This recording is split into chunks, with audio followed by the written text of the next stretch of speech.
social awakening organization in Nagpur, which aims at spreading soldierly qualities in the society, namely discipline, courage, vigilance, values of life, and patriotism. Talking about her accreditations, adjudged the best senior wing NCC cadet of the country at Republic Day Parade 1993.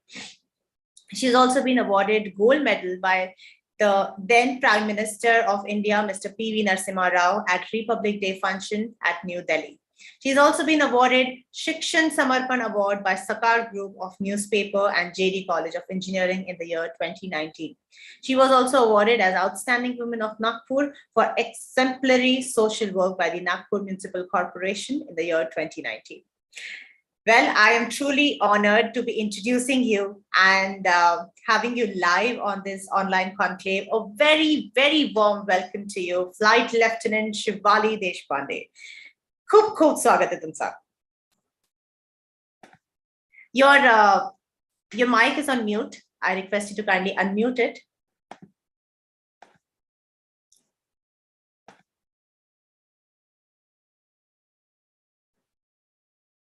Do you see that speaker? Yeah. Speaker logo. Am I audible now?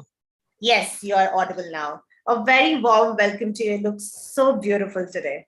Thank you so much. Thank you so much. That's so nice of you, and you introduced me so well. Thank you. Highly obliged to you for this lovely introduction. Thank you so much. Thank you, ma'am. Truly honored. Yeah. Ma'am, we are eager to hear from you, your journey. I don't know, how do I put it across in words? I'm spellbound right now. So I just want to hear your journey. How did you start? How everything fell in place? And how did this happen? All right. Okay. Jai Hind to the entire audience. And whenever I start my talk and whenever I start to tell my experiences, I always make it a point to first pay homage to all the soldiers because of whom we are being able to do this webinar today. We are being able to celebrate our birthday parties. We are being able to live freely in this democracy, and we are being able to enjoy every moment of life. Let us not forget that it is only and only because of those soldiers who are guarding our borders day and night. Today, when you and me, we are talking, there at the borders in Siachen, the temperature is minus 20 degrees Celsius. And a soldier is guarding those borders with a rifle in his hand, only and only to ensure that we live here peacefully. Had those soldiers not been there at the borders, today the scenario would have been something different. So let us always remember that whatever we are enjoying in this country, it is due to the soldiers who are keeping our country safe and secure. उन सारे सैनिकों के लिए मैं कहना चाहूंगी, गर्जना हो और हो हुंकार तुम, वज्र हो और हो टंकार तुम, धैर्य साहस शक्ति के आधार तुम, अनगिनत आहुतियों की धार तुम प्रलय हो और तुम सुमृत पवन, राष्ट्र के प्रहरी तुम्हें शत शत नमन, राष्ट्र के प्रहरी तुम्हें शत शत नमन. My talk today is going to be about the life of a soldier, what happens when we aspire to join the forces, when we join the forces, how is our journey, and how does a soldier fight with the enemy? What is that extra factor in him that motivates him to do the best and to ensure that the country wins? Well, you see, I do not consider armed forces as a career. Armed forces, ये मेरे लिए एक, it's a way of life. आयुष्य जगण्याची एक वेगळी पद्धत आहे सैन्य म्हणजे. And all the more, this life of the defense forces is very exciting, very thrilling. Every day gives you a new opportunity to bring out the best in you. You get an opportunity to show your talent in the defense forces because you lead men. You lead men during war times in war, and you lead men in peace times in various war games. That is why when we become officers in the defense forces, we become leaders. You'll be surprised to know that my father, late Colonel Sunil Deshpande, VSM, he fought the first war of his life at the age of 21. 21 साल की उम्र में उन्होंने अपनी एक unit को उन्होंने represent KIA था. He fought this war in the Battle of Hussainiwala in the year 1965. This war was between India and Pakistan, and Hussainiwala is in Punjab, Firozpur sector. They had the responsibility of defending the Samadhi of Shahid Bhagat Singh, Rajguru and Sukhdev, and also the Hussainiwala headworks. At the age of 21, commanding your troops and ensuring that the battle is won is the kind of leadership that the defense forces offer. Which profession or which career offers you this kind of leadership, this kind of opportunity? There are a lot of apprehensions when you wish to join forces. I'm working in Prahar Samaj Jagriti Sanstha. Prahar Samaj Jagriti Sanstha is a sanstha which my father started, in which we guide young girls and boys, those who wish to join the forces as officers. And when I talk to these young girls and boys, and when I talk to these parents, you know, parents have a lot of doubt regarding the defense forces. Certain doubts I would like to clear regarding the defense forces. Parents say that if my child joins the defense forces, he is sure to soon die, and wo jald hi jald upar jayega. And I laugh at them and I say, हम सब जिंदा है, मरना तो है एक ना एक दिन. मौत की क्या किस्से यारी है, कल उनकी तो कल आज हमारी बारी है. We all know that death is the ultimate truth. So why fear?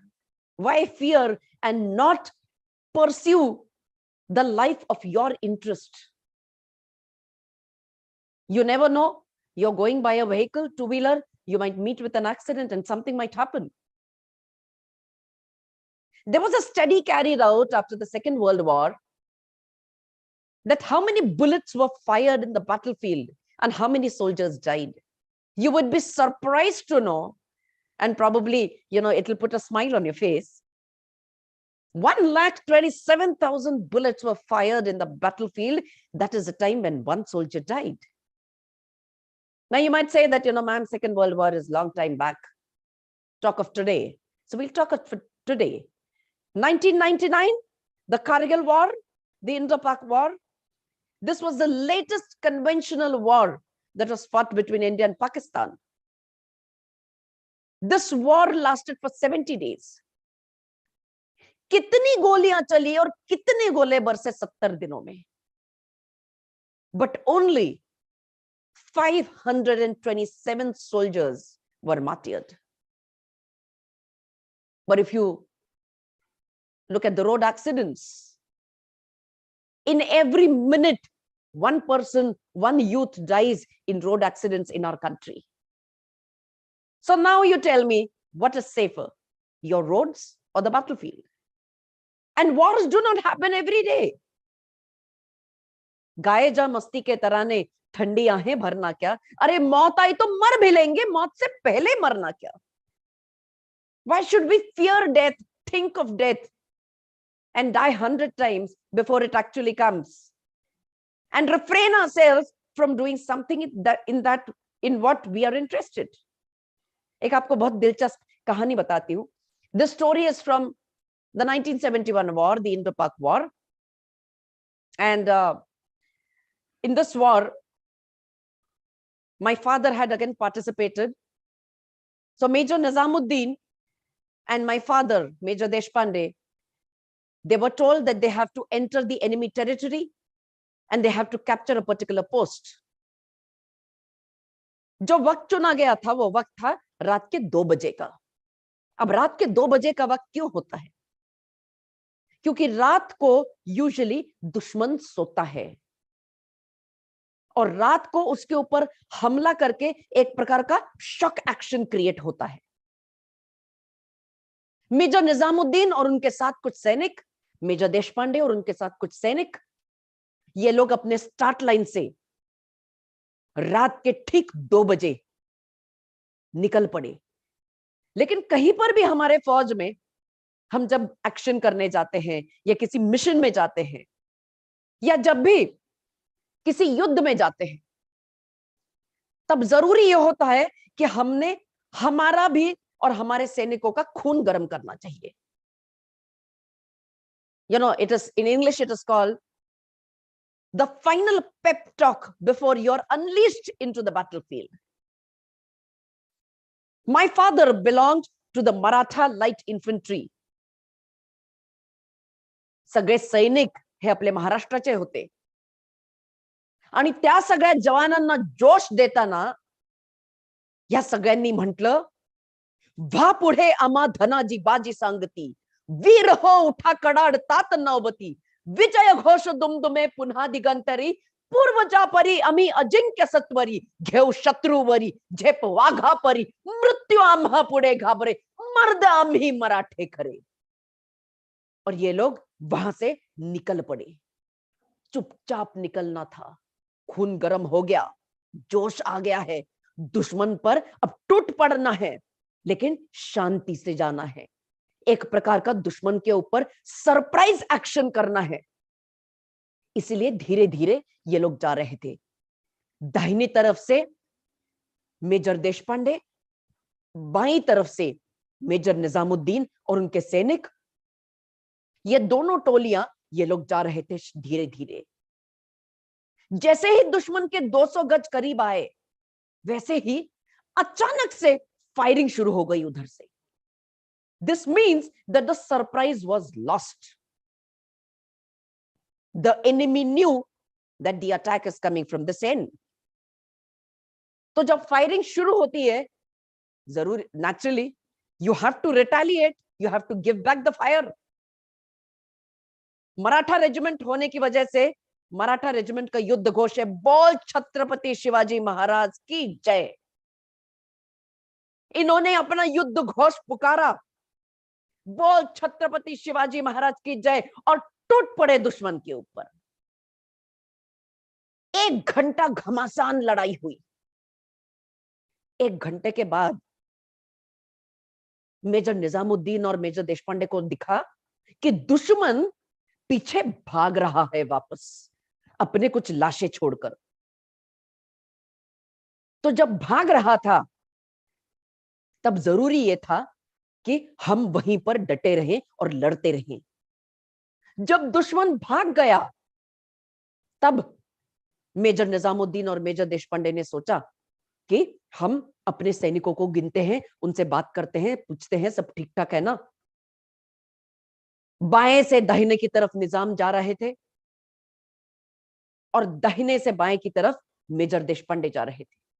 हर सैनिक को पूछते हुए, ठीक है ना रे, तू हथियार आहे ना तुझं, झोपायचं नाही बरं, तुझं हथियार तुझ्या जवळच ठेव, होऊ शकतं की शत्रू परत आणखीन हमला करेल आपल्यावरती, तर झोपायचं बिल्कुल नाही.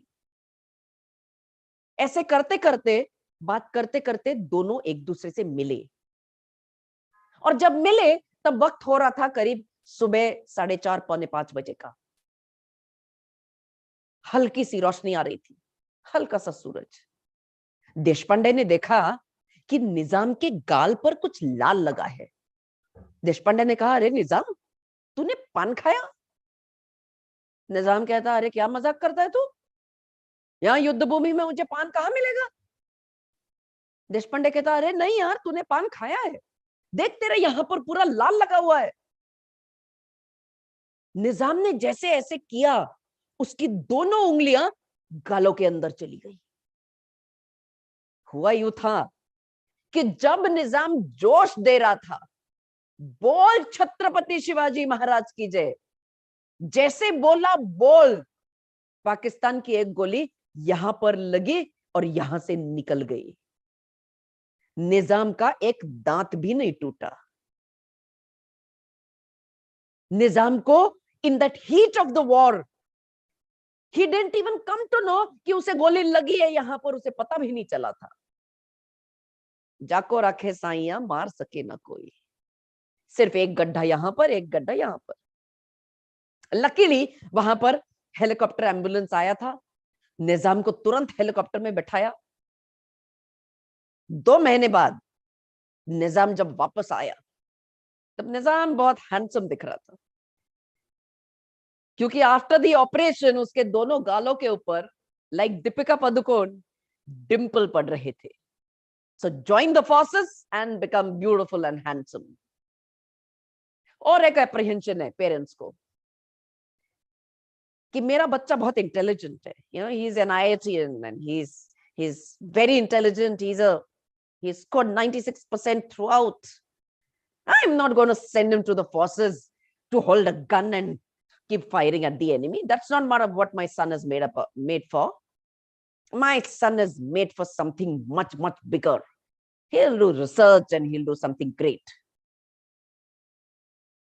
आप सबकी जानकारी के लिए, गया वो जमाना जब युद्ध लड़ा जाता था तलवारों से और भालों से। आज का जो जमाना है, that is of modern warfare. You name it and that type of warfare is there.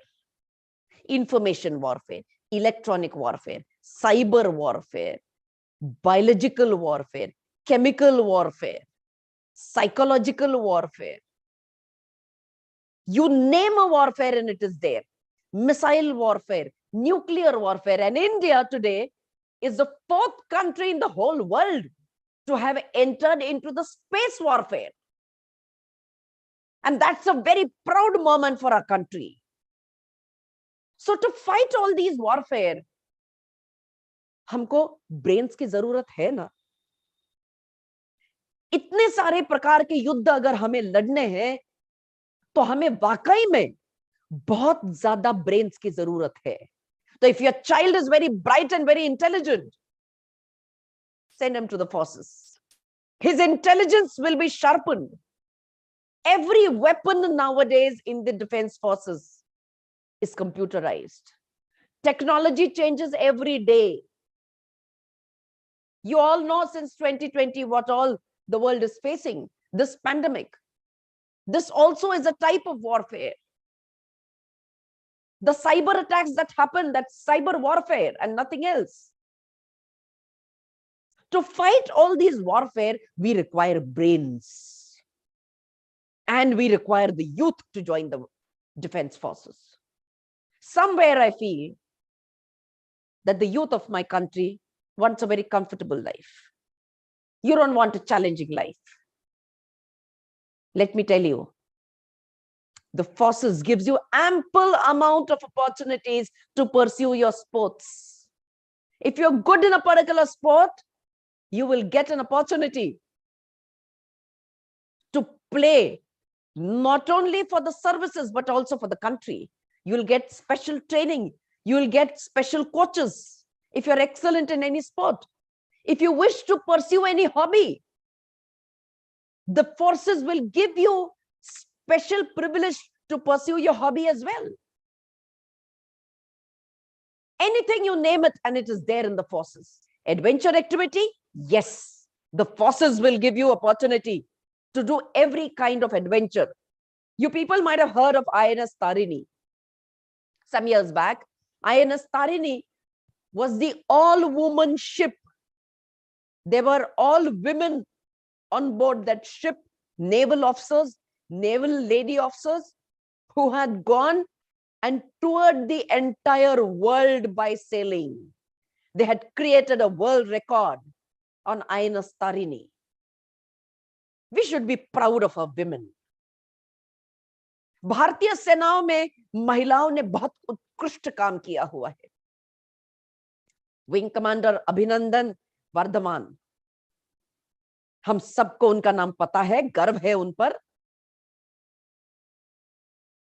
उनका जब एयरक्राफ्ट पाकिस्तान में गया था बालाकोट स्ट्राइक के बाद, और उनके जब एयरक्राफ्ट ने F-16 को, एक पाकिस्तानी फाइटर हवाई जहाज को गिराया था, तब उनके एयरक्राफ्ट को ग्राउंड से उनका फाइटर कंट्रोलर जो थी वो थी स्क्वाड्रन लीडर मिंटी अग्रवाल, जो एक महिला है। She was a air force officer, squadron leader Minty Agarwal, and she was the one who was controlling his aircraft from ground. There are great things that the ladies have done in the forces. Major Vandana Sharma, if you know her, she had volunteered when during the Kargil war, she had volunteered that she wants to participate in the Kargil war. And she had been there in a convoy when a shell had fallen just in front of her vehicle. Brave are those ladies who join the forces and accept great challenges. Yes, when I was there in the Indian Air Force, my life was also very, very thrilling. I was a air traffic and a fighter controller. And we used to control aircrafts from the ground, from the ATC tower. A very, very adventurous, I shouldn't say job, but a very, very adventurous activity that we used to do. The fighter aircrafts, the transport aircrafts, the helicopters flying at supersonic speed, and we have to control them. This is absolutely thrilling. It gives you a different way of life. It tells you something that you don't know about yourself. Probably many of us did not know that we had all these qualities in us that the forces have brought out in us. हम महिलाएं अपने आप को बहुत physically weak समझते हैं. We think that, probably हम में उतनी ताकत नहीं है, हम मिलिट्री का इतना तगड़ा ट्रेनिंग कैसे ले पाएंगे, मिलिट्री में बहुत रगड़ा होता है, सिर्फ फिजिकल एक्टिविटी होती है, सिर्फ दौड़ना पड़ता है और कुछ नहीं करना पड़ता. सॉरी, फौज में फिजिकल फिटनेस जरूरी है, I agree, but along with physical fitness, mental robustness is very, very important. If you're strong from your mind, automatically, physically also, you will become strong. Because everything is controlled by this brains of yours. We all are very fond of using laptops nowadays, but I would give you all a suggestion. Put aside that laptop and sometimes try to use your neck top, and that is your brains. This is exactly why I say that your mental robustness is very important. Our mental robustness helps us to go. I still remember the first day in the Air Force Academy, during my course, when we all were lined up. We were lined up along with our male counterparts. And there the question was asked to us, tell me, ladies, do you want to undergo the same training as the male counterparts, or do you want us to give you a bit of lenient training? Naturally, स्त्री स्वाभिमान हा जागृत झाला आमचा सगळ्यांचा. और फिर हम सब ने इकट्ठा एक आवाज में बोला, no sir, we want to have the same training as the male counterparts. Believe you me, all of us, all the girls in my course, we completed the training successfully. We got the same training as the male counterparts. आम्ही तुमच्याच सारखे त्याच हाडा मासाचे बनलेलो आहोत, काहीच फरक नाही. फक्त एक गोष्ट आहे की इथून आपण स्वतःला ट्यून केलं की मग असं काहीच नाही आहे या आयुष्यामध्ये की जे आपण काबीज करू शकत नाही. That was the time when our instructor told us one very important thing. आज से भूल जाओ कि तुम महिलाएं हो और तुम पुरुष हो। आज से तुम्हारी एक ही आइडेंटिटी है, and that is you are soldiers of the defence forces of the country. You are here to guard the nation. You are here to ensure the safety and security of this country. And the country necessarily does not mean only mountains and borders and snow and the coastal areas and the trees and the forest. देश कुछ और भी चीजों से बना है। देश में हम सब लोग रहते हैं। कर्नल डॉक्टर वीरेंद्र प्रताप सिंह एक राष्ट्र कवि हैं, अपनी एक सुंदर कविता में बहुत अच्छे तरीके से समझाते हैं। वो कहते हैं देश मिट्टी हवा पानी से बना है, देश पुरखों की कहानी से बना है, खून से हस्ताक्षर कर दे गगन पर, देश उस पागल जवानी से बना है। देश ये भूगोल है, इतिहास भी है, बीती सदियों का तांडव रास भी है। अरे कहीं पर ये कृष्ण का कुरुक्षेत्र है तो कहीं पर ये राम का वनवास भी है। यह यूं ही नहीं तलवार तानता है, सहन करने का तरीका भी जानता है, पर सम्मान से खिलवाड़ करे कब जो भी, युद्ध को ही धर्म तब ये मानता है। And this is how we soldiers guard the सम्मान ऑफ आवर कंट्री, हमारे देश की रक्षा। Talking about the women, yes, we women in forces are there to create a change. We are there to make a change. And that's an absolutely excellent news that the Supreme Court has allowed girls to join the National Defense Academy. You'll soon find girls passing out from the NDA, which was the only domain of males till now. This means that the country relies on women, and that is indeed a matter of pride. I'll tell you a very interesting story about a lady officer. The year was 2004 and the month was January. इलाके का नाम बारामुल्ला अर्थात जम्मू कश्मीर में। बारामुल्ला यह आतंकवाद के लिए बहुत प्रसिद्ध है। मेजर जनरल राज मेहता, बारामुल्ला के जनरल ऑफिसर कमांडिंग, वे जब 18 घंटे एक दिन के काम करने के बाद रात को सोने के लिए आए, उन्होंने अपनी पीठ जस्ट टिकाई थी बिस्तर के ऊपर, तभी उनका फोन बजा। तुरंत फोन उठाया। रात को 12 बजे फोन बजना जम्मू कश्मीर में मतलब कहीं पर कुछ हादसा हुआ है या कहीं पर कोई टेररिस्ट एक्शन हुआ। तुरंत फोन उठाया, वहां से आवाज आई, सर सर जल्दी आइए, एक आईडी फटा है। आईडी मतलब बम फटा है। तुरंत जनरल मेहता इन्होंने अपना हथियार उठाया, गाड़ी में बैठे और निकल पड़े एमआई रूम की तरफ। MI room is military inspection room, medical inspection room, sorry. और ऐसे मेडिकल इंस्पेक्शन रूम, ये ऐसे छोटे छोटे एमआई रूम्स होते हैं हर यूनिट में या कहीं पर भी जहां पर कोई हॉस्पिटल नहीं है, वहां पर ये एमआई रूम्स होते हैं जो छोटी मोटी चीजें कर सकते हैं, जैसे ड्रेसिंग करना हो या किसी को सलाइन लगानी हो या छोटी मोटी चीजें मेडिकल की कर सकते हैं। तुरंत वो निकल पड़े गाड़ी में और वहां पर एमआई रूम में जैसे ही गए, अंदर एक भयानक दृश्य उन्होंने देखा।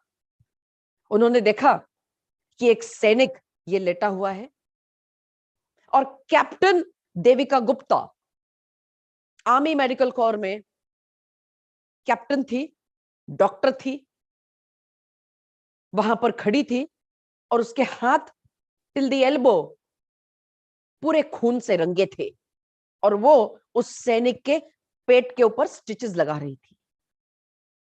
वहां पर जाते ही पूछताछ करने के बाद जनरल मेहता को पता चला कि रात को गश्त जब लगा रहा था ये सैनिक एलओसी के पास, तब एक आईडी फटा और उसके पेट में से इंटेस्टाइन बाहर आ गई। देखिए, रात को सैनिक गश्त लगाते हैं एलओसी के पास ताकि कोई आतंकवादी हमारे देश के अंदर ना घुसे और आपकी नींद ये अच्छे से हो जाए। देविका ने कहा कि sir, I have put about 150 stitches on him, but then he requires immediate surgery. He needs to be evacuated to the military hospital in Srinagar immediately. General Mehta ने तुरंत गाड़ी बुलवाई, एक बुलेट प्रूफ गाड़ी बुलवाई, फौजी गाड़ी, क्योंकि बारामूला से श्रीनगर जो डिस्टेंस था वो 60 किलोमीटर्स, और 40 किलोमीटर क्रॉस करने के बाद एक गांव आता है जिसका नाम है पट्टन। पट्टन ये जो गांव है, जैसे हम अगर पंजाब में जाएंगे तो पंजाब में कहावत है कि हर घर से आपको सैनिक मिलता है, वैसे ही पट्टन में भी एक कहावत है कि हर घर से आपको आतंकवादी मिलता है। इसीलिए ये जो गाड़ी बुलेट प्रूफ मंगाई श्रीनगर ले जाने के लिए इस सोल्जर को, और उसके आगे एक प्रोटेक्शन व्हीकल और पीछे एक प्रोटेक्शन व्हीकल, क्योंकि रात को उस इलाके से जाना मतलब खतरे से खाली नहीं था। देविका ने जब वो देखी बुलेट प्रूफ गाड़ी पूरे तरह से कवर्ड थी, तो देविका ने कहा कि sir, if I take this patient in this vehicle, he will die of oxygen. I require an open gypsy. मुझे ओपन जिप्सी दीजिए। ओपन जिप्सी में मैं इस पेशेंट को लेके जाऊंगी, इस बुलेट प्रूफ पूरी कवर्ड व्हीकल में वो मर जाएगा। जनरल मेहता ने कहा, Devika, your safety is my primary concern. तुम्हारी हिफाजत ये मेरी सबसे बड़ी जिम्मेदारी है। ये इलाका तुम्हें पता है कितना खूंखार है श्रीनगर तक, अगर कुछ हुआ तो, आतंकी हमला हुआ तो बुलेट प्रूफ गाड़ी में ही जाओगी तुम। Captain Devika Gupta, height 5 feet, general Mehta height 6 feet. Captain Devika general Mehta के पास गई, उनसे नजरें मिलाई और उनको कहा कि sir, I'll ask you 2 questions. The first question is, who's the general officer commanding of this area? General Mehta की छाती तन गई, of course it's me. So second question, who's the doctor of this patient? General Mehta को समझ में आ गया। General Mehta ने कहा ठीक है, okay. He called for an open gypsy. सोचिए, जनवरी का महीना, बारामूला, जम्मू कश्मीर का इलाका, कितनी ज्यादा ठंड होगी वहां पर। उस ठंड में ओपन जिप्सी में कैप्टन देविका और ये हमारा घायल सैनिक, ये लोग बैठे और इन लोग का ताफा निकल पड़ा। सामने एक प्रोटेक्शन व्हीकल जिसके ऊपर एलएमजी माउंटेड एक सैनिक खड़ा था और पीछे एक प्रोटेक्शन व्हीकल। ये ताफा निकल पड़ा। जनरल मेहता को बहुत डर लग रहा था, धुक धुक हो रही थी, और वो सोच रहे थे, he had kept his fingers crossed कि कुछ हो ना जाए। लेकिन उनको देविका के शब्द याद आए। देविका ने कहा कि सर, अगर मैं बुलेट प्रूफ व्हीकल में इस बंदे को लेकर गई और अगर कोई एक्सीडेंट और अगर ये बंदा अगर मर गया तो जवाब आपको देना होगा, और अगर मैं ओपन जिप्सी में गई और मान लो कि कोई आतंकी हमला हो गया और मुझे कुछ हो गया, तो मेरे पति को गर्व होगा मेरी शहादत पर। Brave ladies of the defence forces. मुसीबत यहीं पर खत्म नहीं हुई थी। जैसे ये ताफा पट्टन के पास पहुंचा, सामने जो प्रोटेक्शन व्हीकल थी उसका टायर पंक्चर हो गया। समय था रात के 3:30 बजे का। ड्राइवर ने कहा, मैडम बस 2 मिनट दीजिए मुझे, मैं फट से स्टेपनी बदलता हूं और फिर हम चलते हैं। देविका ने कहा, 2 मिनट? मेरे पास 1 सेकंड नहीं है, 2 मिनट अगर हम यहां पर रुकेंगे तो ये बंदा यहीं पर मर जाएगा। आप करिए अपनी स्टेपनी रिपेयर, मैं निकलती हूं आगे। लेकिन मैडम आप कैसे जा सकती हैं? देविका ने कहा ऊपर वाला है, वो देख रहा है, वो करेगा मेरी हिफाजत। और देविका जिप्सी में निकल पड़ी। जनरल मेहता को रात भर नींद नहीं आई, फोन का इंतजार कर रहे थे। जैसे ही समय हुआ सुबह 4:30 बजे का, उन्होंने सोचा मैं ही फोन करता हूं। उसके पहले उनका फोन बजा। आधी घंटी में जनरल मेहता ने फोन उठाया। देविका थी। देविका ने कहा कि sir, the patient is all right, उसके ऊपर सर्जरी हो गई है end the surgery is successful end the soldier is perfectly fine. आगे की बात सुनिए। देविका ने आगे कहा कि सर, आज संडे है, क्या मुझे आधे दिन की छुट्टी मिलेगी?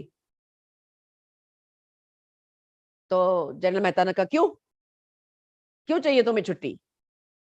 तो देविका ने कहा सर, वो क्या है ना कि मैं 6 महीने की प्रेग्नेंट हूं ना, मेरे कुछ टेस्ट करवाने हैं। Look at this brave lady, look at this brave lady. 6 months pregnant lady taking such a big risk, going from an area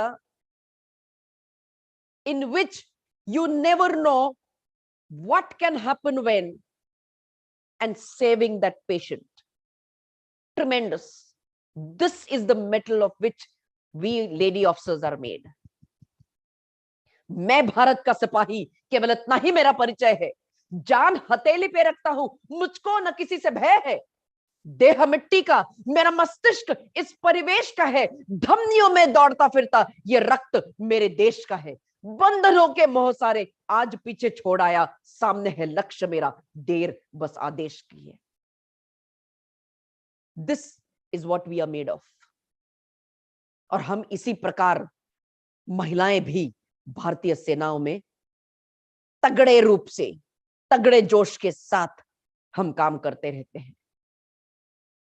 There are tremendous and many on stories that I would like to share with you. But then we've got time constraint, and we also know that we wish to motivate more ladies to join the forces. और महिलाओं ने आगे आनी चाहिए, और लड़कियों ने आगे आना चाहिए भारतीय सेनाओं में भर्ती होने के लिए, ऑफिसर्स बनने के लिए। Ladies in fact are born leaders.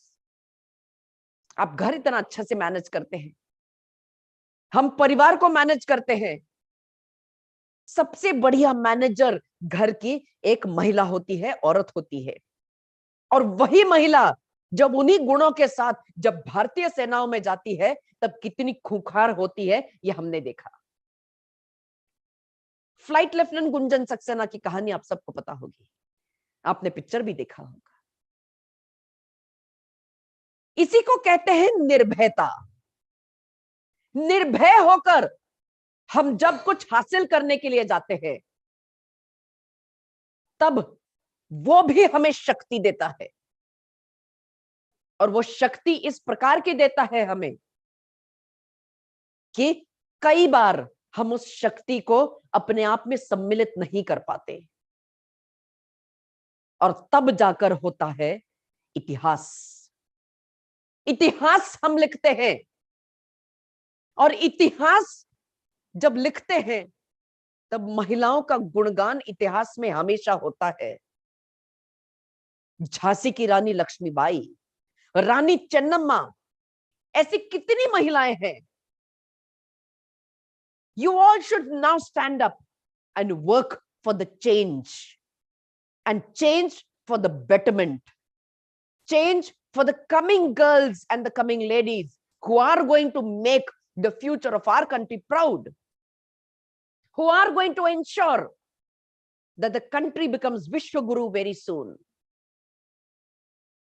हम सब अपने कुटुंब को तो बहुत अच्छे से संभालते हैं, लेकिन वसुधैव कुटुंबकम, इस चीज पर जब हम विश्वास करने लग जाएंगे, तब हम असली मायने में कुटुंब की रक्षा कर पाएंगे। माय ऑर्गेनाइजेशन प्रहार समाज जागृति संस्था एवरी ईयर ऑर्गेनाइजेस समर कैंप्स। छोटे बच्चों के लिए समर कैंप्स का आयोजन हमारी संस्था करती है, जहां पर हम उन्हें बहुत धारसी खेल सिखाते हैं, उन्हें निर्भय बनाते हैं, उन्हें यहां से सुदृढ़ बनाते हैं, मजबूत बनाते हैं। मिलिट्री ऑब्स्टिकल्स उनसे क्रॉस करवाते हैं, मैदानी खेल हम उनको खेलने पर मजबूर करते हैं, और एक प्रकार से हम बच्चों की साइकोलॉजी जो है वो एक सैनिक की तरह बनाते हैं। एक छोटी सी कहानी सुनाकर मैं अपना ये वक्तव्य यहां पर समाप्त करना चाहूंगी कि एक छोटा सा बच्चा ये हमारे कैंप में आया, ऑब्स्टिकल क्रॉसिंग में उसने मेडल जीता था, फायरिंग उसने किया था, एयर गन फायरिंग, उसमें भी मेडल जीता था, बहुत बहादुर था ये। इस बच्चे ने कैंप बहुत बढ़िया तरीके से पूरा किया।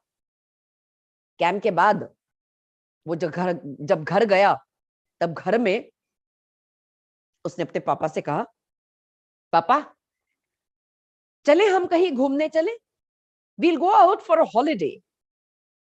हाँ हाँ बेटा चलेंगे घूमने, कहाँ जाना है बताओ। पापा वील गो टू गोवा। हाँ चलो सब चलेंगे, मैं, तुम्हारी मम्मी, तुम्हारी बहन, तुम, पूरा परिवार गोवा गया। गोवा जाने के बाद एक दिन शाम को समुंदर के किनारे ये लोग टहल रहे थे। टहलते टहलते इस बच्चे को एक नाव दिखी। बच्चे ने पापा से कहा, पापा उस नाव में मुझे बैठकर सैर करनी है। पापा को पता था इसने प्रहार का काम किया है, शिवाली मैडम ने इसका दिमाग खराब किया होगा, इसे अकेले तो नहीं जाने दूंगा मैं बोट में। इसने कहा, हाँ बैठेंगे ना बोट में, तुम्हारी माँ, मैं, तुम्हारी बहन, तुम, हम सब बैठकर सैर करेंगे बोट में। बच्चे ने कहा, नहीं नहीं मैं अकेला सैर करना चाहता हूं। पापा को डर लगा। पापा ने कहा, कहीं ये कुछ उटपटांग हरकत ना कर बैठे जोश में। पापा ने बड़े डर डर के उस नाविक को बुलाया, बोटमैन को बुलाया। उस बोटमैन को कहा, सुनो ये बच्चा ना, इसका थोड़ा सा दिमाग खराब है, ये बच्चा जरूर बोलेगा कि नाव को आप समुंदर के बीच में ले जाओ, लेकिन मत ले जाना, किनारे किनारे से चलना, किनारे किनारे से। नाविक बोलता, जी साहब। बच्चा बैठ गया बोट में, नाव शुरू हुई, किनारे किनारे से जा रही थी, किनारे किनारे से जा रही थी। बच्चे ने जो नाविक से कहा, ऐसी मानसिकता होनी चाहिए मेरे देश की भावी पीढ़ी की। बच्चे ने नाविक से कहा, भंवर से लड़ो, मतलब समुद्र में जो भंवरा उठता है उस पर सवार होने में मुझे मजा आता है। भंवर से लड़ो, तुंद लहरों पर उलझो, मतलब ऊंची लहरें जो समंदर में उठती है उनसे उलझने में मुझे मजा आता है। भंवर से लड़ो, तुंद लहरों पर उलझो। अरे जिंदगी में कहां तक चलोगे किनारे किनारे? किनारों से मुझे दूर रखना है ना खुदा। ना खुदा मतलब नाविक। यह बच्चा नाविक से कहता है, किनारों से मुझे दूर रखना है ना खुदा, अरे मुझे वहां ले चलो जहां तूफान उठने वाला है। ऐसी मानसिकता मेरे देश की भावी पीढ़ी की और देश की भावी छोटी छोटी बच्चियों की बनानी चाहिए, तब जाकर सही मायने में हमारा देश ये सक्षम बनेगा। अंत में कुछ चंद शब्द आप सबके लिए, क्योंकि आप सबको पता है कि एक सैनिक यह सिर्फ और सिर्फ राष्ट्र के लिए काम करता है, राष्ट्र प्रथम। आप मुझे बताइए, कौन से करियर में या कौन से प्रोफेशन में आप ट्रेनिंग के बाद ये शपथ लेते हैं कि अगर जरूरत पड़े तो मैं इस देश के लिए अपनी जान भी कुर्बान कर दूंगा। किसी करियर में नहीं लेते, सिर्फ भारतीय सेनाओं में यह शपथ ली जाती है। और इसीलिए I consider joining the arm forces as a very very pure end अ पायस थिंग। राष्ट्र के लिए समर्पित हमारा जीवन है। और इसीलिए यह आखिरी मैसेज आपके लिए, अपनी फौलाद से हिम्मत को ना सोने देना, अपनी फौलाद से हिम्मत को ना सोने देना, किसी को नफरत के बीज ना बोने देना। तुम्हारे जिस्म के टुकड़े भी अगर हो जाए, कभी इस देश के टुकड़े ना होने देना, कभी इस देश के टुकड़े ना होने देना, कभी इस देश के टुकड़े ना होने देना। जय Hind. Ma'am, thank you so much. आपने काफी सारी किस्से बताए, काफी सारे अपने स्टोरीज बताए, आपके ups and downs, and it is superb ma'am. Trust me, I am spellbound. आपका इंट्रोडक्शन देने से ही I am so spellbound right now. I am so excited, and one thing is there for sure, that would be great to meet you in person.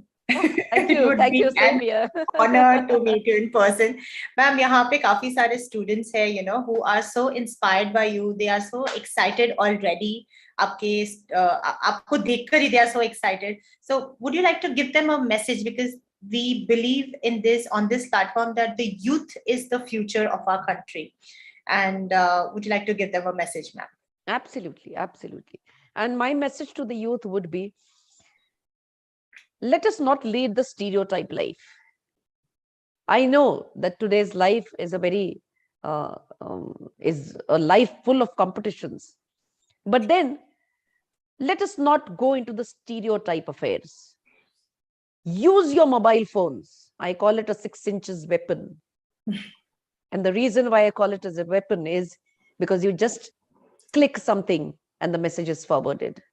That is how, if you can spread venom, you can also spread message of positivity and peace. Please do that first. Use that 6 inches weapon for the betterment of the country, for the betterment of mankind, and for the betterment of the youth. And also, sky's the limit. Dream big, dream huge. Do whatever you can and achieve your dreams, because God helps those who help themselves. And we are always there to guide you and to be with you. Dream big. Make the change, and make the change for betterment of tomorrow. Thank you so much, ma'am. We are truly inspired by the insights that you have shared with us. We are truly inspired to have you on this conclave. Thank you so much for joining us as a speaker. Yeah, Kashata, thank you so much. You've been a wonderful anchor. Thank you, ma'am. This really means a lot. I'm going to record this. I'm going to post it on. I'm going to post this for me. Absolutely. Thank you so much. Thank you so much. Thank you, ma'am. See you soon on the other side on a physical event. Absolutely. See you. Thank you. Jai Hind. Jai Hind. It was indeed an honor to have such a wonderful speaker along with us today. Students, I'm certain that you have been super excited equally to hear from her. It was indeed an honor. मला तर खूपच आनंद झालाय त्यांचे किस्से ऐकून, त्यांचे stories ऐकून. It was so amazing. I mean, just imagine the kind of willpower this lady has, right? So I'm spellbound, and I guess I'm talking a bit more than what I am supposed not to. So quickly, without any further ado, I would rather introduce our next speaker. So our next speaker is someone whose creation has satisfied my cravings while I used to fast. म्हणजे उपवासाचे जे cravings असतात ते माझे बरेचपैकी craving satisfied झालेले आहेत. कारण की today she will be talking about serving food with culture. आपल्या महाराष्ट्रीयन पद्धतीचे जे उपवासाचे जे पदार्थ आहेत त्याबद्दल आज ते आपल्याला सांगणार आहेत. शी इज द फाउंडर ऑफ पूर्ण ब्रह्म.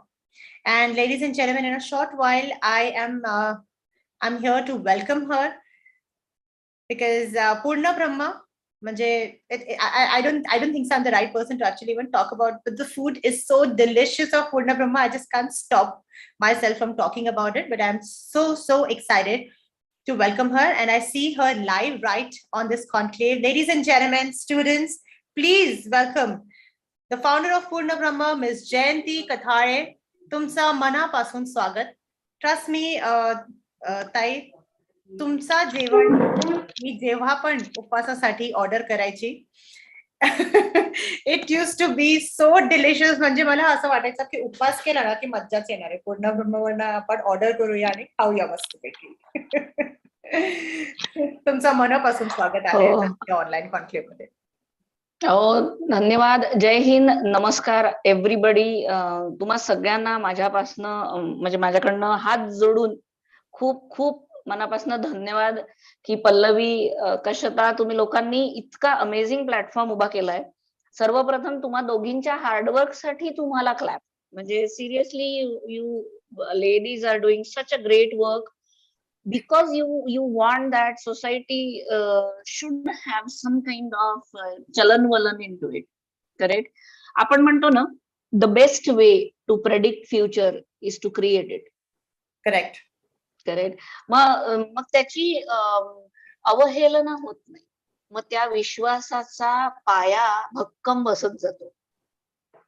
आणि जेव्हा तुम्ही स्वतःला रिस्पेक्ट करायला लागता ना, जेव्हा तुम्ही स्वतःशी प्रामाणिक वागायला लागता, त्या दिवशी तुम्ही जिंकलेलं असतं स्वतःला आधी, आणि मग जग जिंकायला.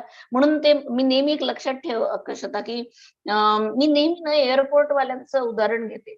त्या पोरी एअर होस्टेस पोरी कशा सांगतात ना, पहिले खुद को मास्क लगाओ फिर बच्चे को लगाओ, which is a basic thing which you should understand की पहिले स्वतःच आधी जस्टिफिकेशन स्वतःला द्या. कॉम्पिटिशन स्वतःची स्वतः करायची आहे. दुसऱ्यासोबत कॉम्पिटिशन करून फायदा नाहीये. आधी स्वतःशी जिंकावं लागेल, फाईट स्वतःशी खेळावी लागेल आणि मग समोर सरकवावं लागेल. कारण जसं तुमचं नाव आहे पूर्ण ब्रह्म, तर ह्या असं म्हणतात ना की ह्या ब्रह्मांडमध्ये, ह्या जगामध्ये एव्हरी इंडिव्हिज्युअल, ते मग ह्युमन बिंग असो किंवा मग ते प्राणी असो, इवन द बॅक्टेरियाज किंवा जे काही आपण मायक्रोबायल बॅक्टेरियाज पण बोलतो, everybody is different, is unique in its own way. Absolutely. Ma'am तुमची आहे म्हणजे आता, सॉरी मॅम बोला प्लीज. नाही यू गो इट. मी एकदा बोलायला सुरुवात केली की मी बडबड करते. It's very exciting. तुमची जर्नी खूपच युनिक आहे. तर आम्हाला प्लीज तुमची जर्नी बद्दल सांगा की पूर्ण ब्रह्म हा नाव कसं आलं, आणि मग तुम्ही काय थॉट प्रोसेस होता ह्याच्या मागं, की तुम्ही बोलले की आपण असंच ह्याचा मेन्यू एक डिसाइड करूया किंवा हेच ठेवूया. प्लीज. कुठली गोष्ट होण्यासाठी ना तुमच्या सीट खाली आग लागावी लागते. माझ्या बुडाखाली आग लागली ती त्या एअरपोर्टमध्ये, त्या फ्लाईट मध्ये. कारण आम्ही लोक तिकडनं वापस येत होतो फॉर गुड. मी आयटी इंडस्ट्रीमध्ये लाखांनी पैसे कमवत होतो, डॉलर्सनी पैसे कमवले आणि उडवले पण डॉलर्सनी. तेव्हा ना ते भ्रमिष्ठासारखं असतं, आपल्याला डॉलरचं ते भूत चढलेलं असतं. ओके, आणि त्या भूताला घेऊन आपण नाचत असतो सगळीकडे. आपल्याला असं वाटत असतं की आपण जग जिंकायला निघालेलो. आणि सो बेसिकली आपण ना स्वमध्ये अडकत जातो. आणि वापस येताना जेव्हा व्हेजिटेरियन फूड आलंच नाही आमच्यापर्यंत, आणि माझा नवरा प्युअर व्हेजिटेरियन आहे, मी हार्डकोर नॉन व्हेजिटेरियन आहे. मला म्हणजे रेस्टॉरंटमध्ये जाऊन व्हेजिटेरियन खाणं म्हणजे पैशाचा अपव्यय करणं आहे असं वाटतं. अरे बापरे. पण मी आयांनी बघ की मी जगातलं सगळ्यात मोठं मराठी व्हेजिटेरियन रेस्टॉरंट चालवते. ओके, सो स्टार्टेड म्हणजे आपण म्हणतो ते बॅक डॉट्स कनेक्ट होत जातात तुम्हाला कुठेतरी. आणि लहानपणी आजीच्या हाताखाली वाढलेली जयंती, ते आयटी इंडस्ट्री मधली जयंती, आणि मग तिला ते जेवायला मिळालं नाही, आणि मग जयंती समोर सरकत गेली. आणि मग जेव्हा I was carrying for my first baby, Pranav was in Paris, तिथनं त्यांनी मला पहिलं प्रेमपत्र, म्हणजे लग्नातही पहिलं प्रेमपत्र मिळालं नाही, ते तेव्हा मिळालं. तर त्यांनी पॅरिसवरून पहिलं प्रेमपत्र लिहिलंय. त्या आयफेल टॉवरच्या समोर एक बाक आहे तो पांढऱ्या रंगाचा, त्याच्यावर बसून त्यांनी हे पत्र लिहिलं. या पत्रावर त्यांनी लिहिलं, प्रिय मोनिस, खरं तर खूप लिहायचंय, तुझी खूप आठवणही येते, पण त्या आधी ना खूप प्रचंड भूक लागलीये. आणि आत्ता तुझ्या हातचं वरण भात तूप खायची इच्छा आहे आणि नाही मिळत आहे का इथे, आणि बहुधा तो पाण्याचा ड्रॉप पडला का त्याच्या डोळ्यातला ड्रॉप पडला का काय झालं त्याचं त्याला माहिती, पण तो ड्रॉप आजही त्या शाईवर असा पसरलेला आहे. अजूनही ते पत्र खूप प्रेमाने जोपासून ठेवलंय. त्या दिवशी मी पण फोनवर नंतर बोलल्यानंतर ते पत्र मिळालं मला आणि मी त्याला फोन लावला आणि म्हंटल की तर त्याने ते पोस्टनी केलेलं होतं तिकडनं. I read that letter, I called him, I said खूप वाईट वाटतंय, पण मनात ठरवलं होतं की काहीतरी करू. हा जिथं जिथं जाईल ना तिथं तिथं याला व्हेजिटेरियन फूड मिळालं पाहिजे. आणि मग काहीतरी घडावं लागतं ना. मग ऑस्ट्रेलियाला गेलो for good, came back for good. येताना बोर्डिंग पास घेताना सांगितलंच नाही की आम्ही व्हेजिटेरियन लोक, आम्हाला व्हेज फूड लागेल. मी जरी नॉनव्हेज खाणारी असली तरी नवरा नव्हता, त्याच्यामुळे मी पण त्याच्यासोबतच व्हेज खायची. आणि I was unable to eat. प्रत्येक वेळेला बीफ आणि चिकन आलं and then we were like, मी तर पूर्ण चवताळलेली होती. म्हणजे माझ्या हातात चाकू बिकू असताना तर खूनच केले असते 2-3 जणांचे. कारण भुकेल्या माणसाला तुम्ही त्रास नाही देऊ शकत. मला इतकी भूक लागली होती, लेकराला पाचता येत नव्हतं, कारण दूधच नव्हतं, कारण पोटातच काही नव्हतं, नुसते ब्रेड खाणं चालू होतं. आपण निघताना घरातनं काही 4 गोष्टी घेऊन निघतो. ऑस्ट्रेलियामध्ये तेव्हा खूप कडक रूल होते, काहीच नेता नाही यायचं. सो बऱ्याच गोष्टींना आम्ही समोर गेलो, तिथंच विडा उचलला का बास, गेल्यानंतर आधी पूर्णब्रह्म चालू करणार. प्रणव मला म्हणे पूर्णब्रह्म, म्हटलं थांब. And I have done a research for 3 years. पूर्ण मेनू सेट केलेत, मराठमोळी व्हेजिटेरियन मेनू शोधून काढलेत, अख्ख्या महाराष्ट्रात फिरली, लेकरांना घेऊन फिरली, कारण काय आहे हे दिसतंय, काय नाहीये त्याचा अनुभव घ्यावा लागणार. मग ते लिहून काढलं एक्सेल मध्ये की लहान लेकरांची हेळसांड होते, सगळीकडे बटाट्याचे फाक किंवा बटाट्याच्या भाज्या खाऊ घातल्या जातात. मग अख्खा 11 पेजचा बालगोपाल मेनूच बनवला. प्रेग्नंट बायकांना प्रॉब्लेम्स होतात, बसायला सोय नसते, गरम पाणी मिळत नाही मागितल्याशिवाय. खूप साऱ्या इश्यूजवर वर्क करायला सुरुवात केली, रेसिपी सेट केल्या. As a project manager of Infosys I have set the recipes for Purnabrahma. आणि ह्या पूर्ण रेसिपी सेट करताना टिपिकल स्टाईलच्या रेसिपी सेट नाही झाल्या. आमच्या कुठल्याही शेफला विचारशील ना, तर आमचा समजा म्हटलं की अरे मसाले भातची रेसिपी सांग रे, तर तो म्हणणार 10024 वहिनी. आता ह्या एका कोडिंगनी त्याला माहितीये की त्याला मसाले भात कसा बनवायचा आहे. म्हणून लंडन मधले सेटअप मध्ये किंवा गोंदिया मधले सेटअप मध्ये चव सारखी राहणार. Standardisation of product line was the first key for me to acquire client. कारण प्रत्येकाची स्वतःची चव आहे. माझ्या घरची पुरणपोळी छान, माझ्या घरचा मसाले भात छान, माझ्या घरचा खानदेश, माझ्या घरचा मराठवाडा, माझ्या घरचा पुणेरी ठसका. नो, महाराष्ट्राची चव एक, ती कोणीतरी देणं. तुला सहज विचारते हा, म्हणजे हा क्वेश्चन माझा सगळ्यांना आहे. तुम्हाला पिझ्झाचे किती ब्रँड आहेत तुला माहिती असलेले? मोजायला पण गेली तर कमीत कमी एक 7 ते 8 ब्रँड तरी येतातच माझ्या डोक्यासमोर. पण फास्ट पहिल्या 5 कोण येतं? एक पिझ्झा हट झाला, मग डॉमिनोज, पिझ्झा हट. मला तर 2च माहिती आहेत. तिसरं जे होतं त्यांनी लोटांगण घातलंय आता कोविड मध्ये, त्याच्यामुळे ते गेलेलंच आहे. सबवेचे किती ब्रँड माहिती आहेत? सबवेचा एकच ब्रँड आहे असं बघायला गेलो तर. सबवे म्हणजे सब जर म्हटलं तर एकच ब्रँड माहिती आहे आपल्याला, करेक्ट. आता मला सांग मोदकाचे किती ब्रँड माहिती असं जे ब्रँड तू जगाला सांगू शकते?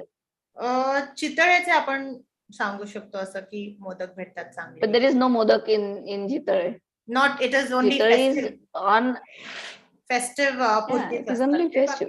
So you do not have one single brand which you can tell to the world. Correct. Correct. मग ते कोणी तयार करायचं? आपण का बरं आपल्या पदार्थांसाठी उभं राहायचं नाहीये? म्हणून पूर्णब्रह्म, की जगात एकमेव टेस्ट, एकमेव स्टँडर्डायझेशन. इंडियन फूडचं स्टँडर्डायझेशन करूच नाही शकले कोणी. करेक्ट. चल पनीर बटर मसाल्याचा ब्रँड सांग, इतका फेमस आहे, लंडनचं नॅशनल फूड आहे.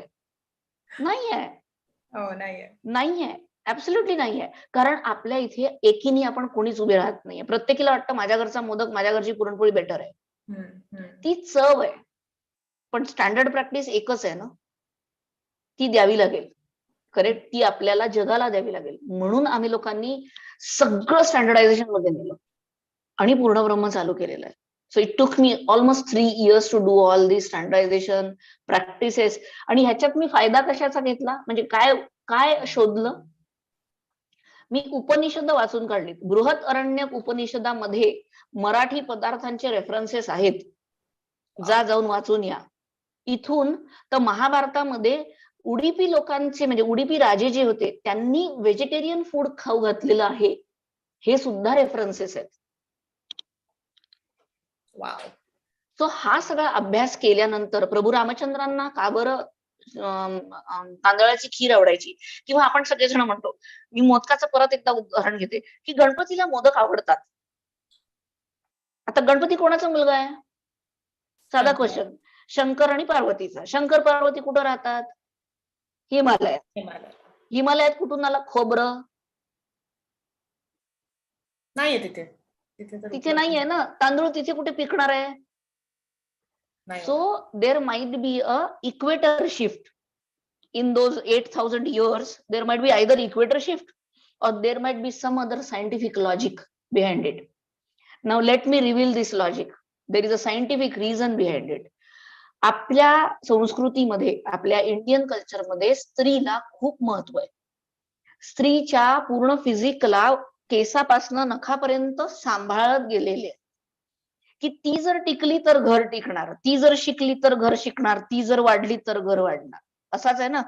मग तिचा हेल्थ तिच्या फूडवर डिपेंडेंट होतं. सो इम्युनिटी बुस्टर तुम्हाला खावे लागतात. कोकोनट तुम्हाला खावं लागतं. दर 15 दिवसांनी बायकांनी कोकोनट खायचंय. दर 15 दिवसांनी संकष्टी चतुर्थ्या येतात. कधी अंगारिका येते, कधी नॉर्मल चतुर्थी येते. बायकांनी चतुर्थ्या घर सांभाळण्यासाठी करायला सुरुवात केली, पण चतुर्थ्यांना मोदक करावे लागतात कारण गणपतीला आवडतात. धर्माचा उपयोग करून सायन्स शिकवलं गेलं. एवढी ताकद आहे आपल्या संस्कृतीमध्ये.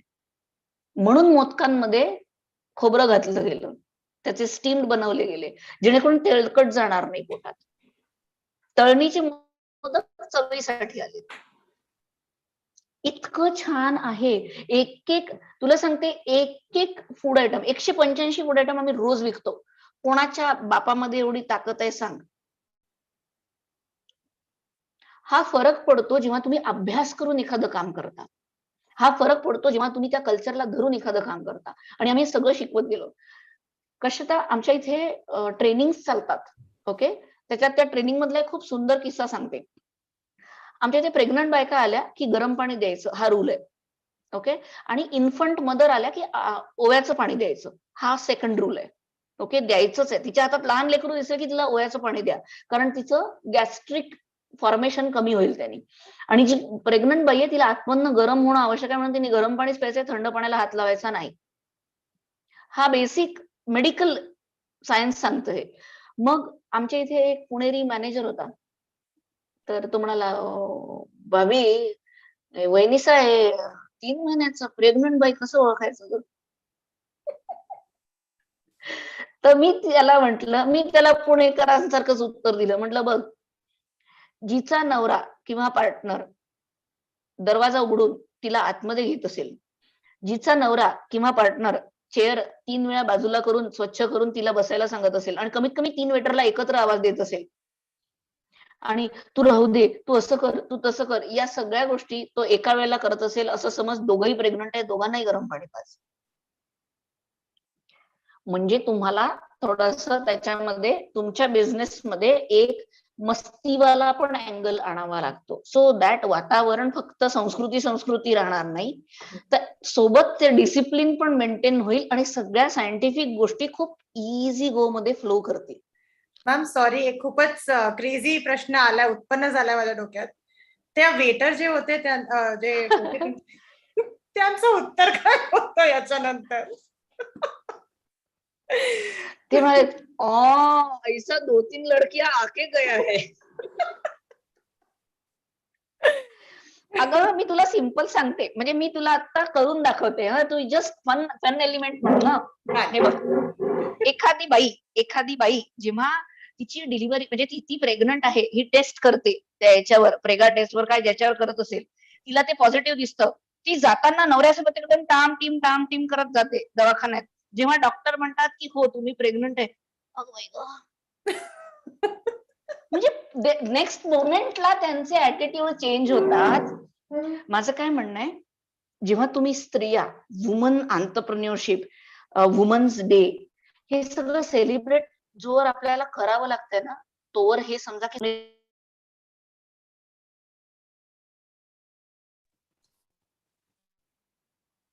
तुमचा हॅलो, मी आवाज म्यूट येत झाली का? आता झालाय. हो, आता ओके. हॅलो. हा, now I can hear you. Okay, you can hear me. Yes. So basically होतं काय माहितीये का, की आपण आपल्या साईडनी, म्हणजे आपल्या साईडनी वुमन आंतरप्रेन्योरशिप हे जोवर आपण बोबाटे पसरवत राहू ना, तोवर आपल्याला वुमन आंतरप्रेन्योरशिप आणि वुमनला दाबण्याचे सगळे संकेत मिळत राहतील. माझ्या रेस्टॉरंटमध्ये मी पहिला रूल टाकला, वुमन असो वा मेन, दोघांची सॅलरी सारखी राहील, पोझिशन वाईज सॅलरीज दिल्या जातील. एक, okay, there will not be any demarcation for the role and responsibilities. ती शेफ आहे, तिला मोठे गंज उचलावे लागतील, 1000 लोकांचा स्वयंपाक करायला उभं राहावं लागेल. ताकद असेल, मनगटात ताकद असेल तर उभ्या राहा, नाही तर येऊ नका. जेव्हा तुम्हाला समांतर हवंय ना, तर समांतर उभं राहण्याची ताकद ठेवा. आपल्या संस्कृतीमध्ये आपली अन्नपूर्णा आहे, देवीला दिलेलं आहे ते स्थान, एका स्त्रीचं स्थान आहे ते. म्हणजे ती तेवढी कॅपेबल असेल ना की सगळ्या देवांचे पोटं भरत असेल ती, म्हणून तर करू शकली ना. मग आपण तेवढ्या अन्नपूर्णा का होत नाहीये. मग मी नऊवारमध्ये असण्याचं रिझनच ते होतं की जर मी नऊवारमध्ये साला लंडनला जा, नाही तर युएसला जा, नाही तर ऑस्ट्रेलियाला जा, मी जर सर्रास नऊवारमध्ये फिरू शकते आहे विदाउट गेटिंग टायर्ड, तर तुम्हाला प्रॉब्लेम काय आहे. तुमचा सकाळी 9 वाजता ते रात्री 9 वाजताचा तुमचा प्रोग्राम आहे, तेवढ्या तुम्ही नऊवारमध्ये पाहिजे. मला आधी स्वतः करून बघा, काय प्रॉब्लेम्स आहे ते सॉल्व्ह करा आणि मग लोकांना सांगा. ओके, अपेक्षा नसतात करायच्या फुकटच्या. माझा नवरा मला नेहमी म्हणतो, तुझ्या समोर किंवा तुझ्या मागे नाही, तुझ्या सोबत उभा आहे.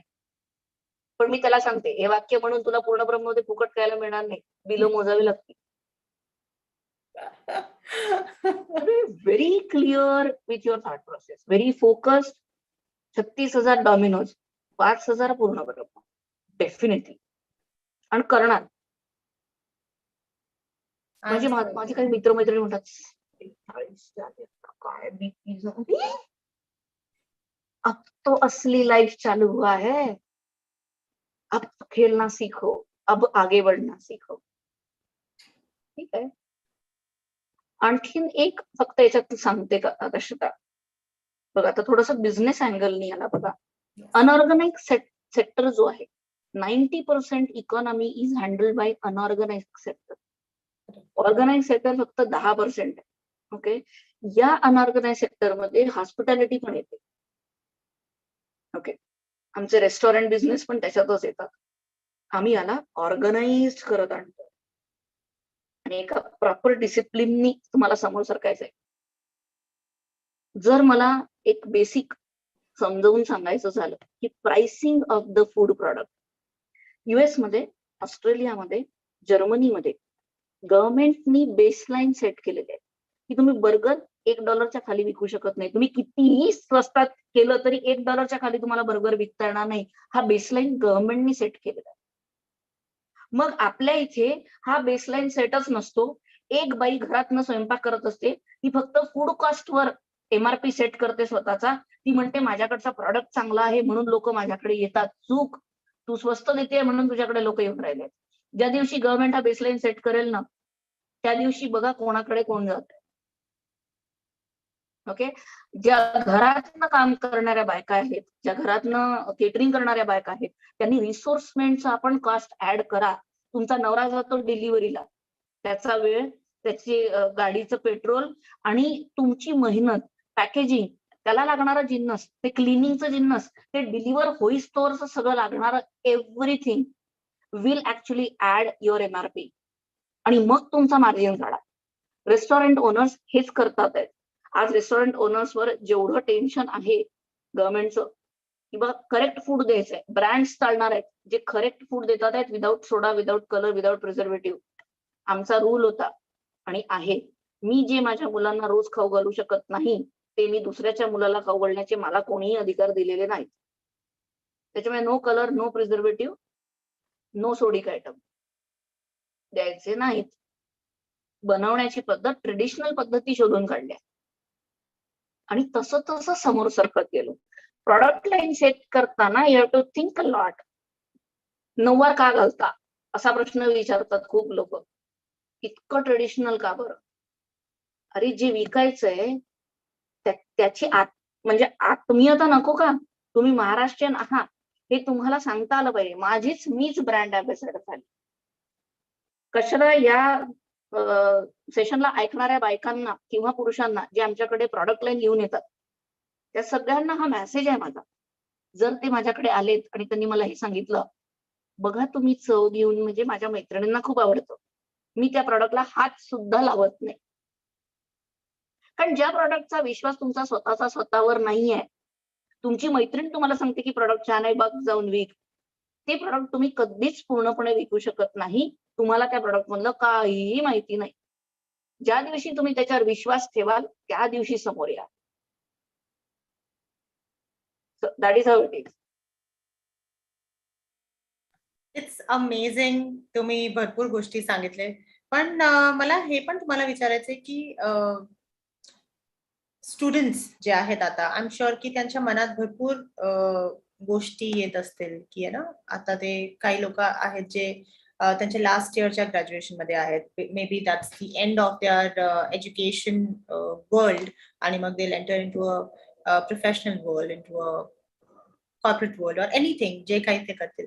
तर तुम्ही तर ऑलरेडी कॉर्पोरेट वर्ल्ड मध्ये होते, त्याच्यानंतर यू चोज दिस, तर ही तुमची हॉबी होती किंवा म्हणजे तुम्हाला जेवण बनवायला आवडायचं, किंवा you told me lot of things, पण असं हाऊ टू चेंज किंवा मग त्याच्यावरती दृढ निश्चय आपण कसं करू शकतो, त्या गोष्टी if you can please highlight.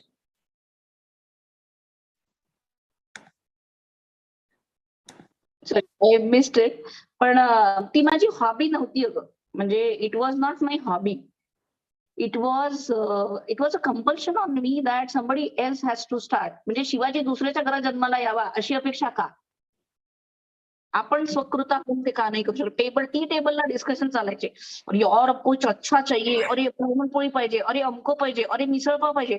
माझ्या प्रेग्नन्सी मध्ये मला ना असं गाडीवर टू व्हीलरवर जाताना दिसायचं ग, अक्षरशः पुरणपोळ्या चालल्या तशा समोर माझ्या, आणि मला नाही मिळायचं. प्रत्येक वेळेला काय आईला बोलवायचंय, आई करून दे, आई पाठव, आई अमक, सासूबाई टमक, काय करायचं? आपण का कधी स्वतःच स्वतः उभं नाही राहू शकत? मग ही सवय लागलेली होती अगं. त्याच्यामुळे मी पूर्ण अभ्यास करून 3 वर्ष खाऊ घातलंय पोरांना, नवऱ्याला, न सांगता की माझा मेनू कसा आहे. मी सगळं घरी करून बघायची, त्याचे प्रॉडक्ट लाईन सेट करायची की याचा शेल्फ लाईफ किती आहे, याचा ऍक्विजिशन काय लागणार आहे, किती कॉस्टिंग मध्ये फरक येणार आहे, जर मी अमक करून, हे सगळं करून बघितलेलं आहे. आणि हे ऑफिस करता करून बघितलं. पण नवीन जनरेशन जी आता ऑफिसेस मध्ये जाणार आहे त्या सगळ्यांसाठी एकच एक्झाम्पल देते. सोल्जर बघितलाय का? म्हणजे सोल्जर म्हणजे आपले आर्मीचे लोक, नेव्हीचे लोक, एअरफोर्स, सोल्जर मूवी नाही, एअरफोर्सचे लोक, हे बघितले आहेत आपण खरे. जर हे लोक तुमच्या LOC वर उभे आहेत, ओके, आणि तिथं त्याच्या बायकोनी मेसेज टाकला व्हॉट्सअपवर, हेलो डिअर, काय करतोयस, जेवण झालं का? आणि मग त्याचं उत्तर त्या सोल्जरनी असं दिलं, अगं आत्ताच जेवलोय, आता फील्डवर आलोय, जरा गन फायरिंग चालू आहे, आणि आता बघ पाठवतो थोड्या वेळात तुला फोटोग्राफ, मी सेल्फी करून पाठवतो, माझं जेवण झालंय पण काळजी करू नको. Do you agree to this kind of situation? No. The soldier, what his work has to be, he has to stand there on the LOC because he is saving our country, which he is doing it. Correct? मग आपण आपल्या work culture मध्ये जेव्हा offices मध्ये जातो तेव्हा आपण आपल्या बायकांची उत्तरं का देतो? बरं, पहिला प्रश्न हा की या सोल्जरच्या बायका त्यांना असले काही प्रश्न विचारत नाहीत, ओके, कारण त्या फोकस्ड आहेत. नवरा सोल्जर आहे, LOC वर गेलेला आहे, संपला विषय. तुमचा नवरा ऑफिसमध्ये गेल्यानंतर किती मैत्रिणींशी बोलतोय, किती ऑफिसचं काम करतोय, तू जेवला का, तू झोपला का, तू बाथरूमला जाऊन आला का, इथपासूनचे तुमचे क्वेश्चन नसतात आणि त्याला पिडत राहता तुम्ही. मी सगळ्या नवरा कॅटेगरीकडनं कामं करायला पाठवलंय ना, मग कामं करू द्या. तुम्ही जेव्हा कामं करायला जाता तेव्हा तुम्ही पण आन्सरेबल नाही आहे कोणाला. तुम्ही आन्सरेबल आहात त्या वर्क प्लेसला, त्या बिझनेसला, ज्या बिझनेसच्या अंडर तुमची घरं आणि तुमच्या चुली चालतात आहेत. हा बेसिक डिफरन्स ज्या दिवशी सगळ्यांना कळेल ना, त्या दिवशी वर्क कल्चर एकदम प्रोफेशनल होईल आणि परफेक्ट फोकसली काम केलं जाईल. Ma'am, on a very lighter note, तुमच्यासोबत बोलायला मला खूप मजा येते आणि मी तुम्हाला फ्रीली हा प्रश्न विचारू शकते. तुम्ही बोलले आता की जर husband goes on a work, म्हणजे बायकांनी त्यांना मेसेज नाही केला पाहिजे, पण जर का बायका जर कामावर गेल्या आणि हजबंडने असं प्रश्न विचारलं, मग काय केलं पाहिजे आपण? Exactly, not be answerable. त्याला म्हणा, आता ती जी पायलट झालेली आहे, आपली पहिली इंडियन एअरफोर्सची पायलट झालेली आहे, करेक्ट, ती जर गेली तिला तिच्या नवऱ्याने मेसेज टाकला, किंवा एखादी क्रिकेट प्लेअर आहे आपली जी बॅटिंग करून राहिली, तिथे फोन आला, रे काय करतेस ग, तर तिला सांगता आलं पाहिजे की I am not answerable to your question, I am here to work. Okay, discipline राहिलं पाहिजे. तुम्ही जेव्हा बिझनेस करताय, आता मी तुला गंमत सांगते, आमच्या घरी कसं असतं, मी समजा घरी गेली रात्रीला सगळं आटपून, दुसऱ्या दिवशी सकाळला ब्रेकफास्टला किंवा सकाळला जेव्हा पोरं दूध पित असतात शाळेला जायच्या आधी, तेव्हा प्रत्येक जण आपला गल्ला सांगतो. काल किती गल्ला उचललाय हे सांगावं लागतं मला. मी हारली तर मला सांगावं लागतं की मी हारली, मी जिंकली तर मला सांगावं लागतं मी जिंकली, कारण मी आन्सरेबल आहे त्या पोराला. मी त्याला विचारते, तुझं होमवर्क झालं का, तुझा अभ्यास झाला का, मग he is also asking me question, then I am also answerable. यांनी बिझनेस एटिकेट्स त्या पोरांमध्ये जातात, याच्यात काही वावग नाही. Correct. You are answerable to your family, you are answerable to yourself, पण not at the workplace. Come back, settle down, tell them this is what I am. आजचं हे शेड्यूल आहे माझं. 2.5 वर्षाचं लेकरू नाही, 6 महिन्याच मी भारतला न्यूझीलंडला सोडून गेली होती. तर आम्ही स्लीप टॉक करायचो त्याच्यासोबत. आजचं आईचं शेड्यूल हे आहे. आई सकाळी 6 महिन्याच्या लेकराला काय कळतंय, but he was use to of that language, he was use to of those tones, was used to of our availability, our unavailability. He never cried.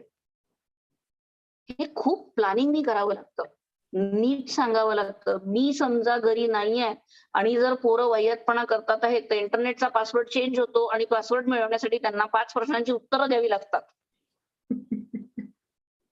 आणि so you can't get anything free boss, no, not possible. Discipline is discipline. जसं बाबाच्या ऑफिसमध्ये जाताना तुम्हाला discipline मध्ये जावं लागतं, तसं आईच्या ऑफिसमध्ये येताना पण डिसिप्लिन मध्येच यावं लागेल. फुकट येता येणार नाही. ये क्या मम्मी ने बनाया हुआ इस्टेट है, हम तो कहीं पे भी मी गेल्यानंतर पूर्ण प्रमुख कोण चालवेल त्याचा तो त्या दिवशीचा तो माणूस ठरवेल. पोरांना फुकट काही मिळणार नाही. स्वतःच करायचं, स्वतः कमवायचं, स्वतः खायचं आणि स्वतः राहायचं. Amazing.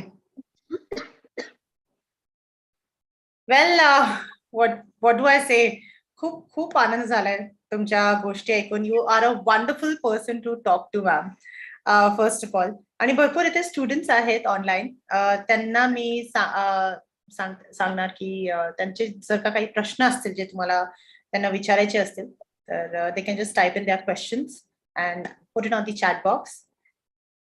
Ma'am will answer those questions for you. Correct. कशा तोवर मी तुला एक गंमत सांगते. माझा टाइम टेबल सांगते मी तुला. माझा टाइम टेबल स्टार्ट होतो सकाळी 4:30 वाजता आणि एंड होतो रात्री 12:30-1 वाजता. माझी एक डॉक्टर मैत्रीण आहे, तिने माझ्यावर रिसर्च केलाय की ही बाई जिवंत कशी आहे. मागच्या 9 वर्षांपासून या शेड्यूल मध्ये काम करते. मी जेवते कशी, जाते कुठे, मी कोणत्या वेळेला, everything is related to your brain. Focus your brain to the work. Correctly dedication पाहिजे. ओके. मी सध्या त्या किचन कलाकार नावाचा प्रोग्राम येतोय झी मराठीवर, त्याच्यावर राजशेफची भूमिका निभावते. 3 दिवस बंगलोर, 3 दिवस मुंबई, 1 दिवस एअरपोर्ट असं राहते सध्या. सकाळी 6:30 ला शूट चालू होतो रात्री 2:30 वाजतात तरी शूटिंग चालू असतात. डेडिकेटेडली काम करावं लागतं. तेव्हा त्याची शाबासकी पाठीवर मिळत असते, नाही तर तोबाडात बसायला वेळ लागत नाही.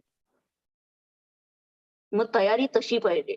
आणि मग तिला काय किती सपोर्टिव्ह नवरा मिळालेला आहे. दुसऱ्याच्या घरातल्या पैठण्या बघू नका, स्वतःच्या अंगावरची नारायणपेठ बघा. तुला पाटल्या घेता येत नाहीये याच्यात बाकीच्यांचा काही दोष नाही. तू ज्या दिवशी कॅपेबल होशील त्या दिवशी पाटल्या विकत घे. ही ठसकेबाज स्वतःची मानसिकता पाहिजे. सर्व स्टुडंट्सला सांगते, आत्ता रक्त सळसळत आहे, आत्ता काम करा. बिलकुल थांबायचं नाही. रिकामचोट सोफ्यांवर बसून पाय हलवत बसायचं नाही. आईच्या नावाने खोपे करायचे नाहीत. जेवढी मदत होऊ शकते तेवढी सगळी मदतही करायची, कामही करायचे. प्रत्येक लाईफच्या इन्सिडेंट मधनं शिका. रोज नवीन शिकायला मिळेल, रोज नवीन पुस्तक लिहायला मिळेल. इतकं incident. Okay, let me ask you one question. Okay, $86,400 जर तुझ्या हातात आहेत आत्ता आणि त्यातले कोणीतरी $10 घेऊन घेतले तर तू रडत बसशील का? You'll be happy, correct? You have $86,390 in your hand still. Correct. Okay, now I'll tell you. 86,400 seconds असतात एका दिवसामध्ये. आणि ह्याच्यातले जर 10 सेकंड्स कोणी काढून घेतले तुझे आणि काहीतरी तुझ्यासोबत बरळला, काहीतरी निगेटिव्ह बोलला, तर तुला फरक पडायला पाहिजे का दिवसाचा? अजिबात नाही. फोकस कुठे पाहिजे? त्या चांगल्या गोष्टींवर. 90 सेकंड्स वर. वैसे देखा जाए ना तो गेम सिर्फ 2 मिनट का है, लेकिन अगर ध्यान से देखो तो 2 मिनट में 120 सेकंड है. करेक्ट? करेक्ट. खेळता आलं पाहिजे, कारण माइंडसेट करेक्ट पाहिजे.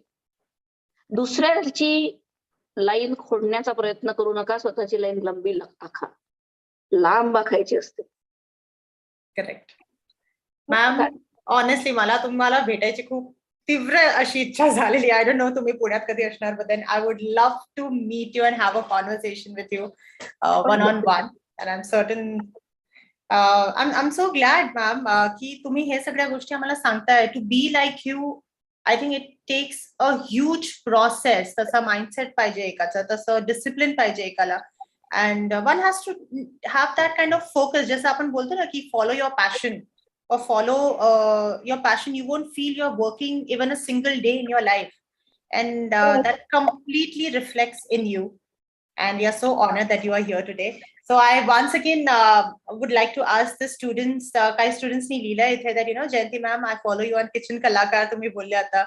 You are so dedicated. So it's like an inspiration for them. तुम्हाला बघून असं. Okay, Anuradha has shared a small story that, you know, her mother also cooks food well. She wants some inspiration. So I believe that, Anuradha, your question has been answered. Ma'am has already shared her success story, what all went behind it, and I'm certain that that might help. So everybody wants to meet you. I will be more than happy. हे एकदा कोविडचे पसारे संपले ना की in person sessions करायचे, मस्त धूम करायची असते. Yes. लाईफ जगत जायचं असतं. कशाचा कसं असतं, दिंडी असतं बघ आयुष्य, आणि आमच्यासाठी पूर्ण ब्रह्म हे दिंडी सारखं आहे. आणि दिंडी ही नदी सारखी असते, आणि नदी वाहून नाही जात, वाहत राहते सातत्यानं. आणि निखळपणे, प्रेमळपणे, मंजूळपणे स्वच्छ पाण्याचा स्रोत सगळ्यांना देत जाते. मग त्याच्यात इम्प्युरिटी आली तरी ती डिझॉल्व्ह होऊन जाते, कारण ती स्वच्छ वाहत असते. तिचं पावित्र्य पूर्ण ब्रह्ममध्ये आणण्याचा प्रयत्न करतोय. आम्ही तर एक्सपिरियन्स केलेलाच आहे ते. पूर्ण ब्रह्मचा जेवण खाऊन. ते काही स्टुडंट्स विचारतात, मॅम पूर्ण ब्रह्मचा ब्रांच मुंबईमध्ये ओपन करायचा काही प्लॅन आहे का? हो आहे. आम्ही लोक फ्रँचायझीज साठी वाट बघतोय. कोविड नंतर दादरमध्ये सेंटर चालू करण्याची शक्यता खूप मोठ्या प्रमाणात आहे. ठाण्याचं सेंटर रिओपन करायच्या प्रयत्नात आहोत. Let's see if anybody is interested, please join the hand. Great, great. एकाने मेसेज केलाय की आईच्या मायेचं रूप प्रत्यक्षात आहे. खूप भारी वाटलं तुम्हाला ऐकून. Thank you dear. मला वहिनी म्हटलेलं आवडेल. वहिनीचा संबंध असा असतो, वेळ पडली तर कान पिळता येतो, वेळ पडली तर शाबासकी देता येते, वेळ पडली तर सांगता येतं नजर पायावर. करेक्ट. ओके. सोनाली विचारती पुण्यात कुठे आहे? तुम्ही गुगल वरती सर्च करू शकता, पूर्णब्रह्म कुठे आहे, तुम्हाला डिटेल्स भेटून जातील. ते विचारतात नाशिकमध्ये पूर्णब्रह्म चालू होणार का? चालू होतं, पण त्या लोकांचे काही डील्स त्यांचे वेगळे होते, त्याच्यामुळे आम्ही ते पॉज केलेलं आहे. नाशिक पण ओपन आहे फ्रँचायझीस साठी. Lovely, lovely. Can I make an announcement on behalf of you? Anybody who's looking out to take up a franchisee of Purna Brahma, please connect with us. We are there for you. Absolutely, ma'am. Ma'am, I feel that students and everybody ha conversation ऐकत होते, they all are so inspired, and we are glad that you came here, तुम्ही तुमची वेळ काढली, and you were here at this online conclave, and to inspire women, not only women but the boys, the men as well, ki how can one be disciplined and focus in their life to create wonders. So thank you so much, ma'am. तुम्हाला भेटून, तुम्हाला बघून खूप खूप खूप आनंद झाला. धन्यवाद, ma'am. धन्यवाद, खूप छान वाटलं काय Shweta, and best luck for all. Thank you so much. See you, ma'am. Bye, take care. Take care. Well, so it was indeed an amazing conversation, and मी तर पूर्ण ब्रह्मचं जेवण केलेलाच आहे, पण ज्यांनी केलं नाहीये तर ते नक्कीच जाऊन जेवण करू शकता. आणि एवढं आपण बोलतोय जेवणाबद्दल, आज आय थिंक सकाळपासून आपण आज जेवणाबद्दलच बोलतोय. So then I am so hungry right now. It's time for a lunch break. तर लंच ब्रेक साठी आपण ब्रेक करूया, पण त्याच्या अगोदर लंच ब्रेकच्या वेळेस आपल्यासोबत तनिष्का टीम असणार आहे, सकाळ तनिष्का टीम असणार आहे, जे त्यांची सक्सेस स्टोरी आपल्यासोबत शेअर करतील. So Varsha Kulkarni will be sharing the success story. The ones who are online, they can certainly hear the success story and take an insight from it. Well, मिलते हैं एक छोटे से break के बाद. We all shall catch once again by 2:30 p.m. with the next insightful and an interesting conversation with another speaker coming up. Thank you so much. See you all on the other side.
Students and the entire audience, we have Ms. Varsha Kulkarni, who's the associate editor.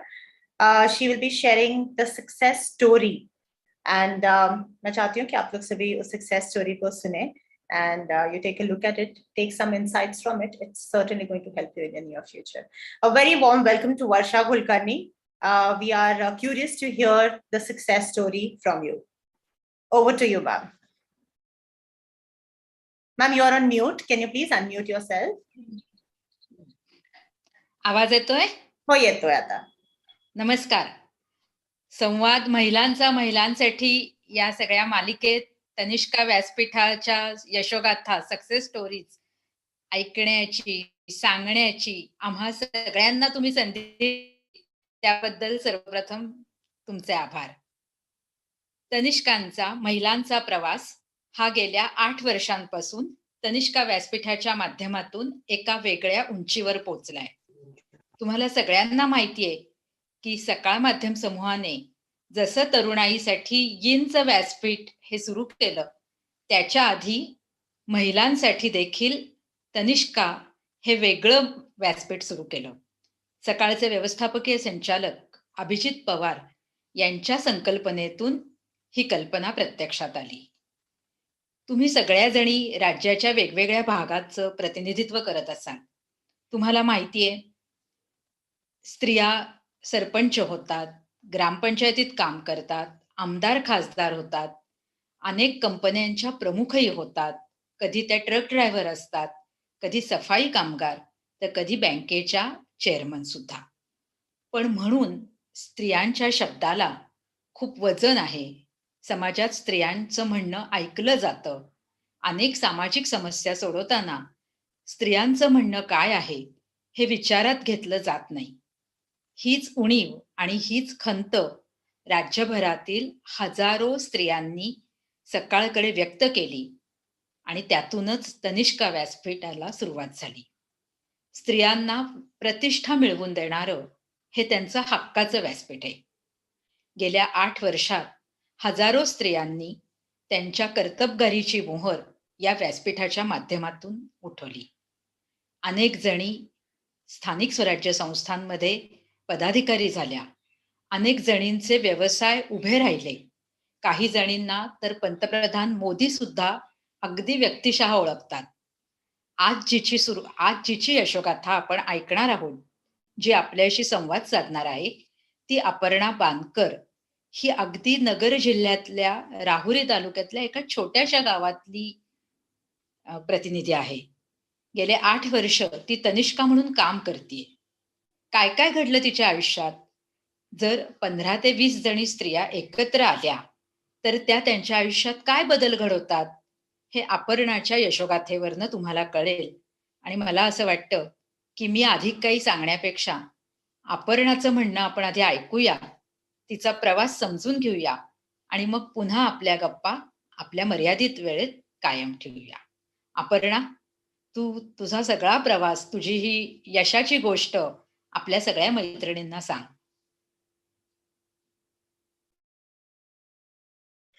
नमस्कार, मी अपर्णा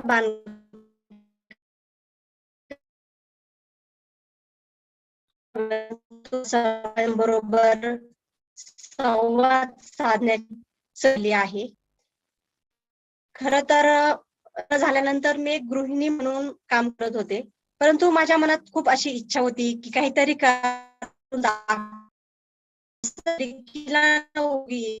महिलांना त्यातून काहीतरी मदत करू शकेल तर काय करावं. त्या दरम्यान मी आणि त्यांच्याकडे छोटासा आला. यामध्ये गुगल इंटरनेट साथी म्हणून मला काम करण्याची संधी मिळाली. तर यामध्ये मला महिलांना इंटरनेट शिकवण्याचं काम होतं. मी महिलांशी संवाद साधू लागले. मी वाड्या वस्त्यावर जाऊन ग्रुपनी महिलांना एकत्र करू लागले. तिथे मी बसून महिलांना इंटरनेटचा वापर कसा करायचा, इंटरनेटचा वापर करून आपण आपल्या आवडीच्या ज्या गोष्टी आहेत त्या इंटरनेटवर कशा पद्धतीने बघू शकतो. त्यानंतर आपल्या घरात जर काही अडचण असेल, मुलांना शैक्षणिक कामात काही अडचणी आल्या तर आपण ती माहिती कुठून घ्यायची, कसं करायचं.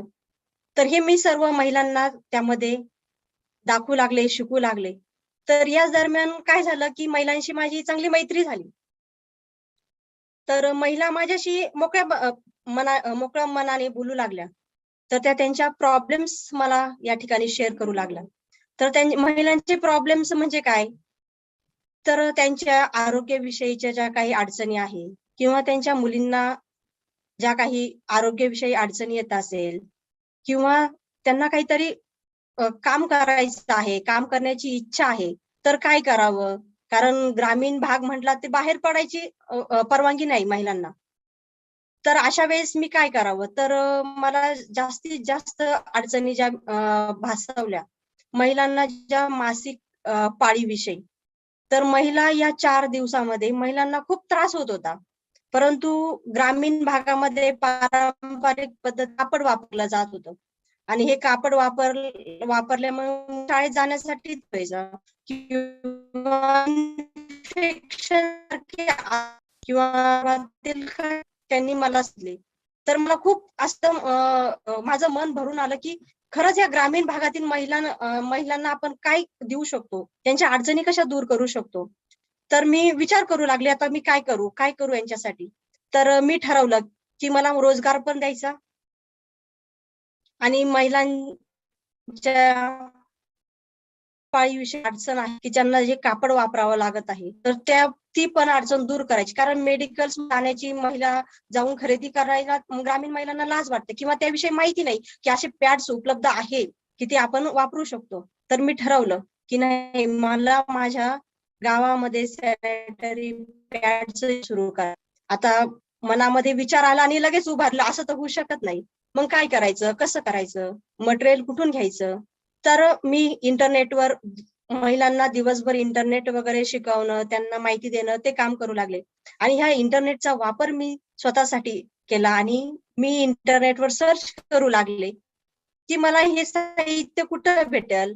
सॅनिटरी पॅडचं युनिट जर मला गावात उभारायचं, तर मी मटेरियल कुठून आणेल, मला किती खर्च येईल, त्यासाठी मला ट्रेनर कुठे अवेलेबल होईल, मी पूर्ण सेटअप माझं उभारण्यासाठी मी कशा पद्धतीने मला काय करावं लागेल. तर मी ते सर्व बघून मी माझं गावामध्ये सॅनिटरी पॅडचं युनिट सुरू केलं. आता हे युनिट सुरू केलं, परंतु मला महिलांना रोजगार द्यायचा होता. तर हे सुरू केल्यानंतर मी अशा ज्या काही महिला होत्या की त्यांना खरोखर गरज आहे, अशा अपंग आणि विधवा महिलांची निवड केली. त्यांना मी सर्वप्रथम ट्रेनिंग दिलं की सॅनिटरी पॅड्स कशा पद्धतीने बनवले जातात, आपण कशा पद्धतीने ते बनवून त्याचं पूर्ण पॅकेजिंग करू शकतो. तर याचं ट्रेनिंग मी त्या महिलांना दिलं आणि त्या महिलांना मी काहीतरी रोजगार देऊ शकले, याचा मला त्या ठिकाणी खूप आनंद झाला.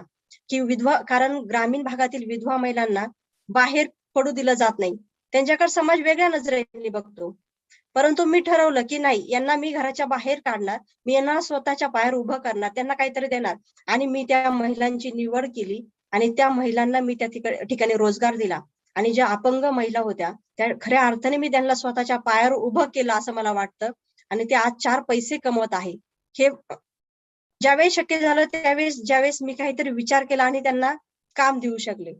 परंतु आता हे सर्व काम सुरू झालं, पॅड्स बनवण्याचं काम सुरू झालं आणि हे पॅड्स ज्यावेळेस मी मुलींना शाळेमध्ये किंवा महिलांना माहिती देऊ लागले, तर मला ज्या आजीबाई असतात किंवा गावातील जे लोक असतात ते टोकायला सुरुवात केली की नाही, तुम्ही आमच्या महिलांना येऊन अशी माहिती देऊ शकत नाही, त्यांना असं सांगू नका, तुम्ही हे असे पॅड्स तुम्ही त्यांना दाखवू शकत नाही मुलींना, अशा कंप्लेंट्स येऊ लागल्या. परंतु मी मनाशी गाठ बांधली होती की नाही, मला हे करायचं, मला प्रत्येक गावोगावी पोहोचायचं, मला गावातील प्रत्येक महिलेला या ठिकाणी सक्षम करायचं, त्यांना माहिती द्यायची आहे की पॅड्स किती महत्वाचे आहे. आणि मी ते माझी काम सुरूच ठेवलं. या ठिकाणी मला माझ्या घरातील व्यक्तींनी सपोर्ट दिला आणि मी जोमाने माझं काम सुरू केलं. मी मागं थोडं पण वळून बघितलं नाही. आणि आज या ठिकाणी माझं छान असं सॅनिटरी पॅड्स युनिट सुरू आहे. त्यानंतर मी फक्त पॅड्स बनवण्याचं नाही ठरवलं, ते तर मी सुरू केलं. माझं काम पण छान प्रकारे चालू ठेवलं आणि ह्याच माझ्या कामाची दखल घेऊन मला दिल्लीमध्ये उपराष्ट्रपती व्यंकय्या नायडू यांच्या उपस्थितीमध्ये नीती आयोगामध्ये पॅनलिस्ट म्हणून बोलवण्यात आलं. त्यानंतर मला वेगवेगळ्या कार्यक्रमामध्ये माझ्या कामाची चर्चा होऊ लागली, मला बोलावणं येऊ लागलं. त्यावेळेस मला असं जाणवलं की खरंच हे किती छान मी काम करत आहे आणि मी माझं हे काम जोमाने चालू ठेवलं.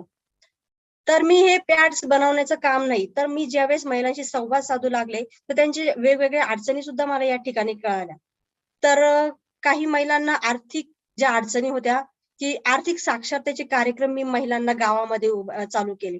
तर आर्थिक साक्षरता म्हणजे काय, तर की महिलांना ज्या शासकीय ज्या योजना आहे त्या त्यांच्यापर्यंत पोहोचवण्याचं काम, त्यानंतर त्यांना त्यांच्या बँकेमध्ये अकाउंट ओपन करणं, त्यानंतर एटीएमचा वापर कशा पद्धतीने तुम्ही करू शकता ते मी महिलांना शिकवण्याचं काम सुरू केलं. त्यांच्या मी चर्चासत्र घेऊ लागले, त्यांना एकत्रित येऊन त्यांना माहिती देऊ लागले.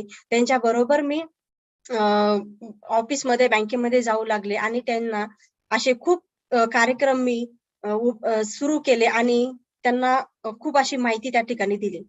आता कोरोना काळामध्ये ज्यावेळेस सुरुवातीला कोरोना आला त्यावेळेस सर्वच मास्क वापरणं कंपल्सरी केलं आणि त्यावेळेस आपल्या गावामध्ये म्हणजे गावोगावी मास्क शिल्लक नव्हते, मेडिकल्समध्ये मास्क उपलब्ध नव्हते, कुठेही मास्क मिळत नव्हते आणि मास्क वापरणं तर गरजेचं होतं. आणि त्या काळामध्ये सर्व कंपन्या बंद होत्या, काम बंद होतं, सर्वजण घरात बसून होते आणि त्यावेळेस आर्थिक पैशाची अडचण पण भासू लागली. तर आता काय करावं की मास्क तर उपलब्ध करायचे, त्यानंतर गावातील जे ज्यांचे पती बाहेर काम करतात ते घरात बसले आहे, घरात पैशाची अडचण आहे, तर काय करावं.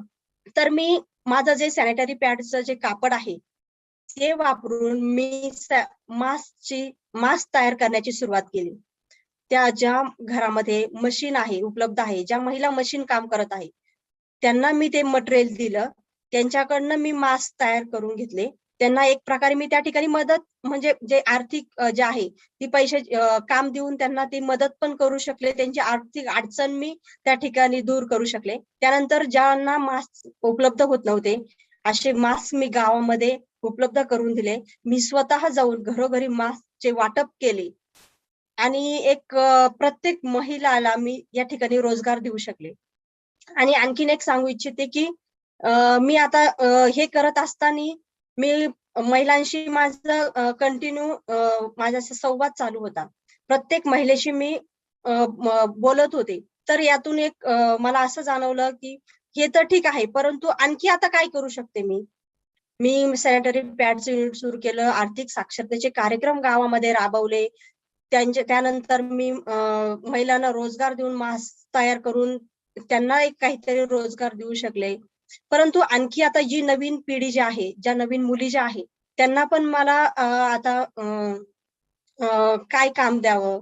तर माझं जे पुढचं काम आहे की मी यातूनही काहीतरी महिलांना अजून वेगवेगळे जे आहे की जे क्षेत्र आहे, विमा क्षेत्र असेल किंवा आणखी काही व्यवसाय आहे, तर मला महिलांना प्रत्येक महिलेला मी सांगू इच्छिते की तुम्ही काहीतरी करावं आणि आपल्या पायावर उभं राहावं.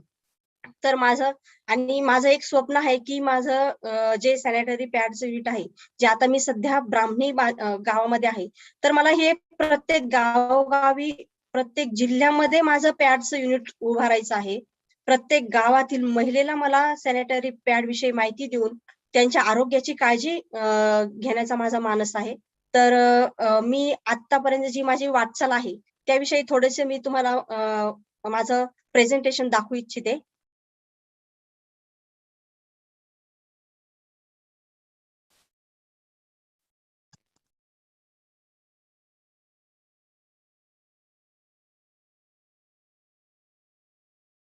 माझ्या आत्ताच्या कार्यक्रमाची वाटचाल आहे, तर मी थोडंसं जे माझे फोटोज आहे किंवा मी जे काही आतापर्यंत केलं आहे त्याचं मी छोटंसं थोडक्यात तुम्हाला दाखवत आहे.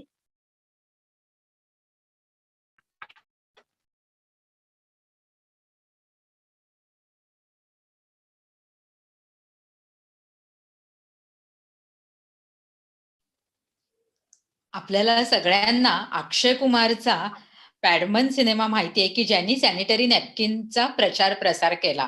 अपर्णाची एक ओळख मी मुद्दामून मगाशी सांगितली नाही, ती तिलाच सांगू दे म्हटलं तर, आणि ती आता तिच्या त्या प्रेझेंटेशन मध्येही आपल्याला दिसेल. गुगलनी अपर्णाचा गौरव त्यांच्या सगळ्या वेबसाईटवर त्यांनी दिलेल्या माहितीत पॅड वुमन असा तिचा उल्लेख केलाय. माझ्या मते कुठल्याही पुरस्कारापेक्षा तिचं हे तिला दिलेलं उपाधी किंवा तिचं हे विशेषण हे फार मोलाचं आहे आणि ते केवळ अपर्णासाठी नाही तर सगळ्याच तनिष्कांसाठी. अपर्णा, प्रेझेंटेशन सुरू होतंय? हो हो. हे मी ज्यावेळेस सुरुवात केली, माझं हे सॅनिटरी पॅडचं युनिट आहे यामध्ये महिला काम करत आहे. कशा पद्धतीने मी पॅड्स बनवते, पूर्णपणे कच्चं मटेरियल यूज करून जो परफेक्ट पॅड कशा पद्धतीने बनवला जातो, माझं युनिट आहे. दिसतंय का सर्वांना? हॅलो हॅलो हा ना. हॅलो हो, दिसतंय का? हॅलो अपर्णा मॅडम, तुम्हाला शेअर स्क्रीन करायला लागेल. शेअर हो हो स्क्रीन करायला लागेल. हो हो करते.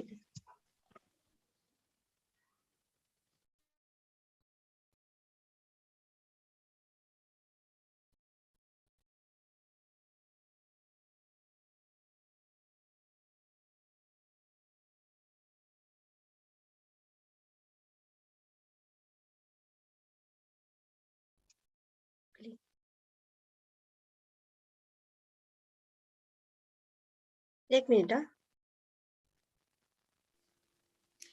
आपल्या सगळ्यांच्या आता लक्षात आलं असेल की अपर्णाने अनेक मुद्दे नकळत सांगितले तनिष्का कशा कशाच्या माध्यमातून आणि कोणत्या कोणत्या विषयांवर काम करतात. आपल्याला सगळ्या जणींना माहितीये तुम्ही तरुण मुली आहात, तर त्याच्यात आपल्याला कुठलंही काम करताना त्याच्याविषयी जनजागृती म्हणजेच अवेअरनेस आधी करावा लागतो. अपर्णाने सुद्धा सॅनिटरी नॅपकिन जेव्हा तयार करायला सुरुवात केली त्याच्या आधी तिने गावात जाऊन त्याच्याविषयी माहिती दिली. आणि तुम्हाला सगळ्यांना माहितीये की ऐपत नसते, त्याविषयी नीट माहिती नसते आणि साधं कपडा वापरल्याने अनेक आरोग्याचे प्रश्न निर्माण होतात. अपर्णाने पहिलं ही माहिती दिली आणि मगच तिचं काम सुरू केलं. तिला बरोबर कळलं होतं की आधी जनजागरण केल्याशिवाय आपल्या कामाला यश येणार नाही. अपर्णा, तू आता माहिती दे परत. हो.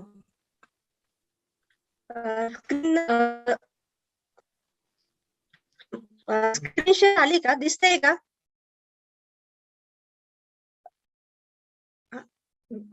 फोटो दिसते का ताई? हो हो. हॅलो हो, दिसते ना? सॅनिटरी पॅड युनिट आहे. या ठिकाणी महिला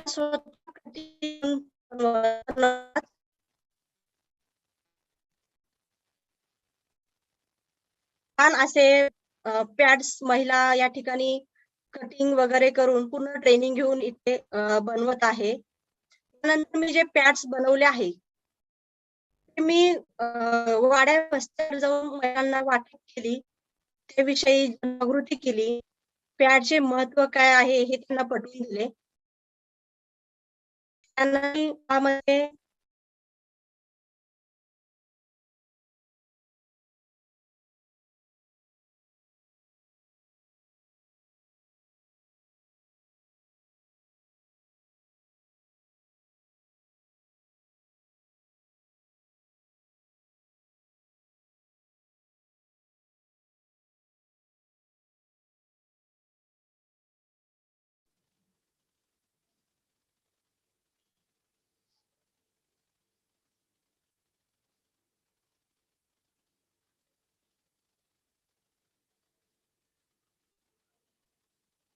अपर्णा,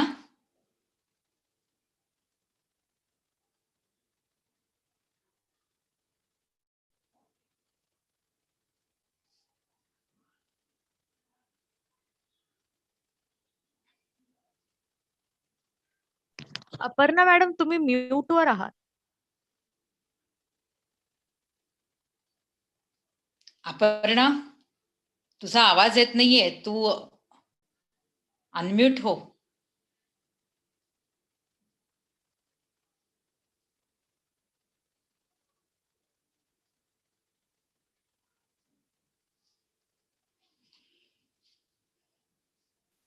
अपर्णा, आवाज हो, हो आवाज येतोय येतोय का? आवाज. हो येतोय, तू बोल, सगळेजण ऐकतायत.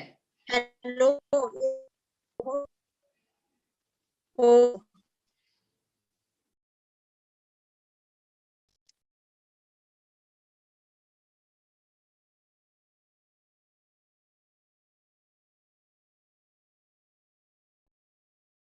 ठिकाणी मी त्यावेळेस स्कूलमध्ये सॅनिटरी पॅडचे वाटप केले होते.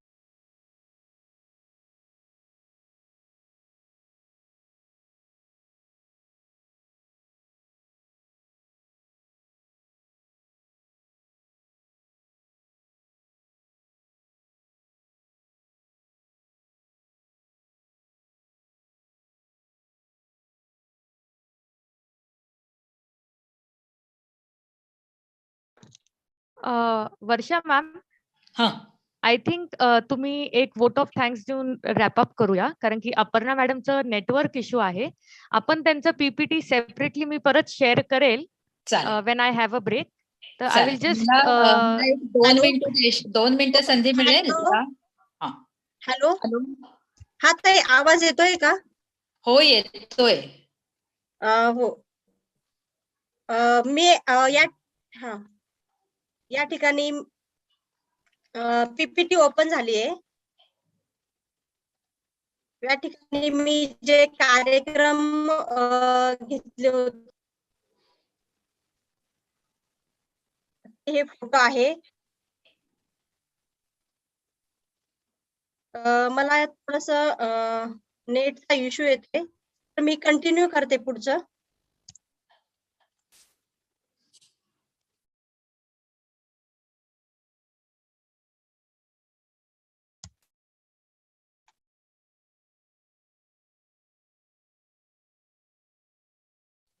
वेगवेगळ्या प्रकारचे कार्यक्रम मी या ठिकाणी घेतले. हा माझा नीती आयोगामधला फोटो आहे. ज्यावेळेस मला पॅनलिस्ट म्हणून नीती आयोगामध्ये दिल्ली या ठिकाणी बोलावलं होतं, त्यावेळेस मला तिथे बोलण्याची संधी दिली. वेगवेगळे प्रकारचे ज्या उद्योजिका महिला होतात त्यांच्या बरोबर मला संवाद साधता आला.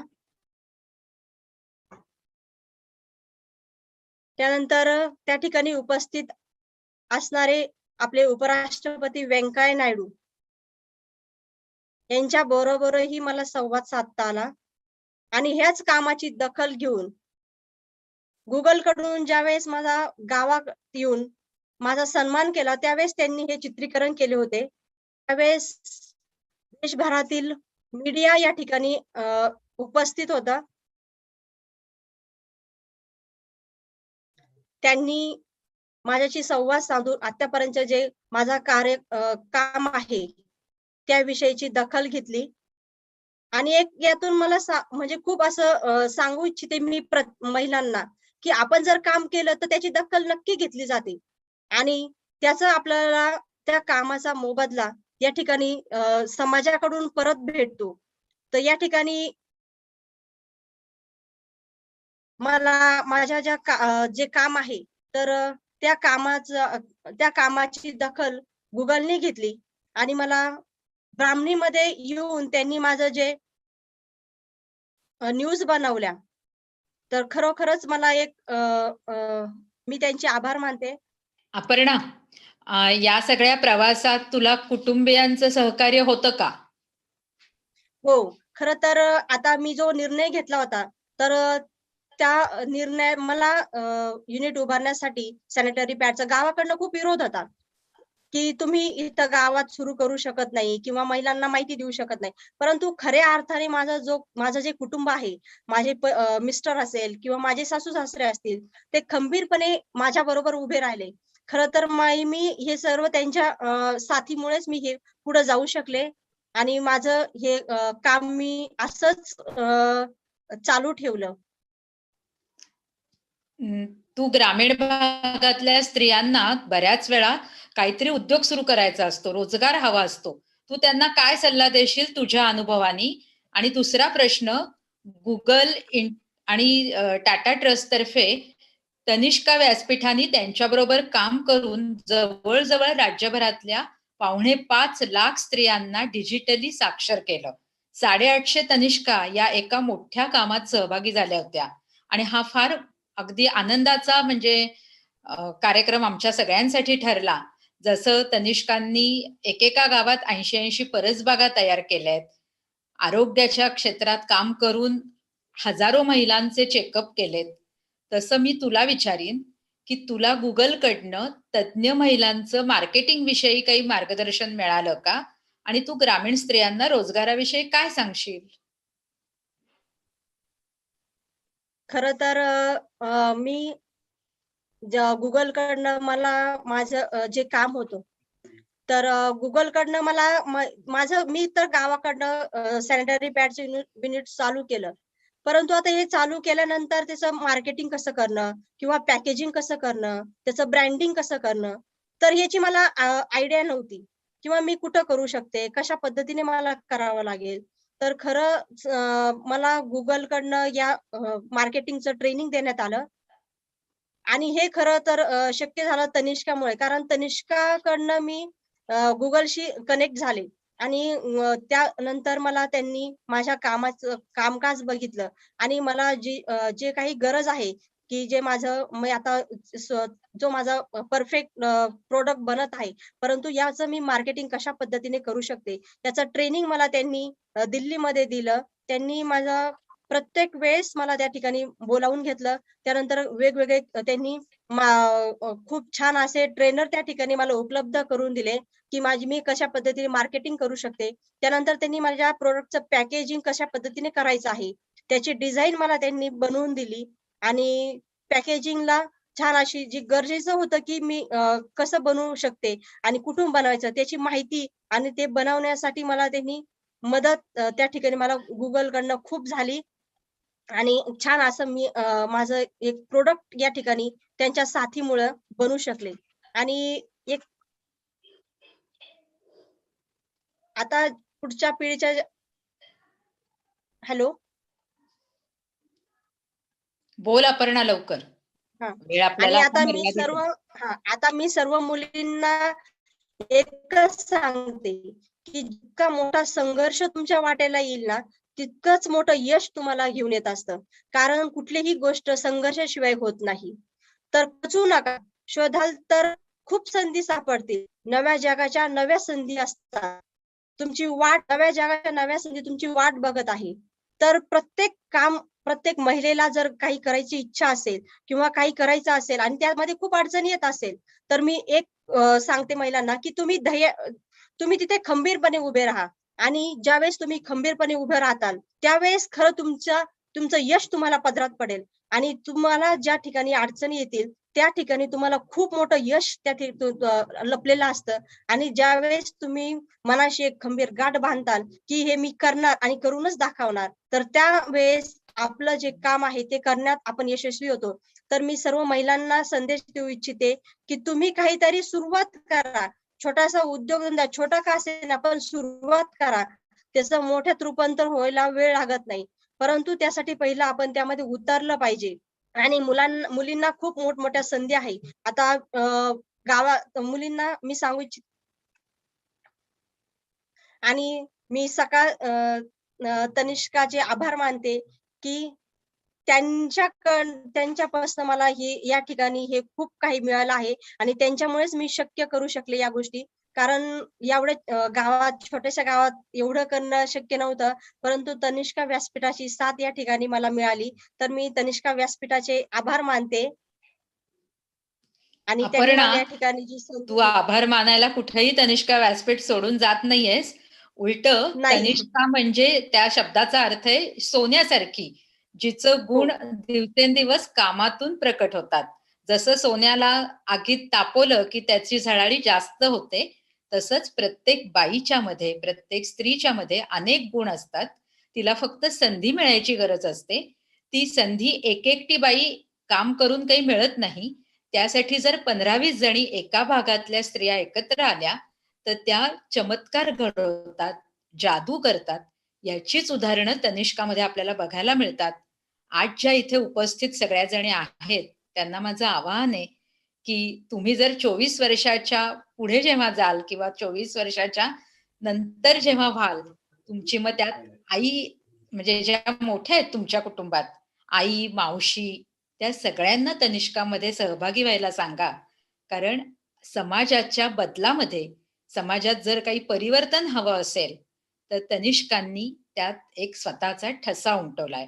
मग जलयुक्त शिवारसारखं अभियान असू दे, सकाळ रिलीफ फंडाच्या माध्यमातून 750 गावांमध्ये तनिष्काच्या पुढाकाराने गाळ काढण्याची कामं मोठ्या प्रमाणावर झाली आणि त्यात बाईच्या डोक्यावरचा हांडा उतरवण्यात तनिष्कांना आणि रिलीफ फंडाला मोठं यश मिळालं.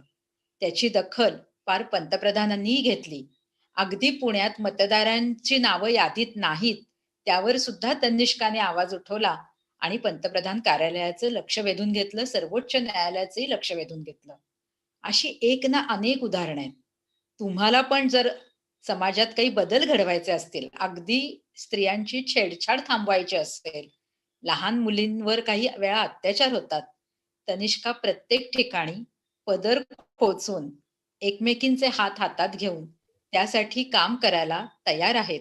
त्या सुद्धा अतिशय शांतपणे, कुठंही त्याच्याविषयी त्या टोकाची भूमिका घेत नाही. जशी आपल्या घरातली आई, आजी, मावशी शांतपणे घर सगळं हाताळत असते, हँडल करत असते, तशीच तनिष्का आज समाजाच्या एका मोठ्या कुटुंबात स्वतःचं काम करत आहेत. मी सगळ्यांना पुन्हा एकदा आभार मानते की तनिष्का, अपर्णा बांदकर सारख्या एका गुणी तनिष्काचं मनोगत तुम्ही ऐकलं, तिला संधी दिली, थोडीशी माहिती पण ऐकली, त्याबद्दल मनःपूर्वक आभार.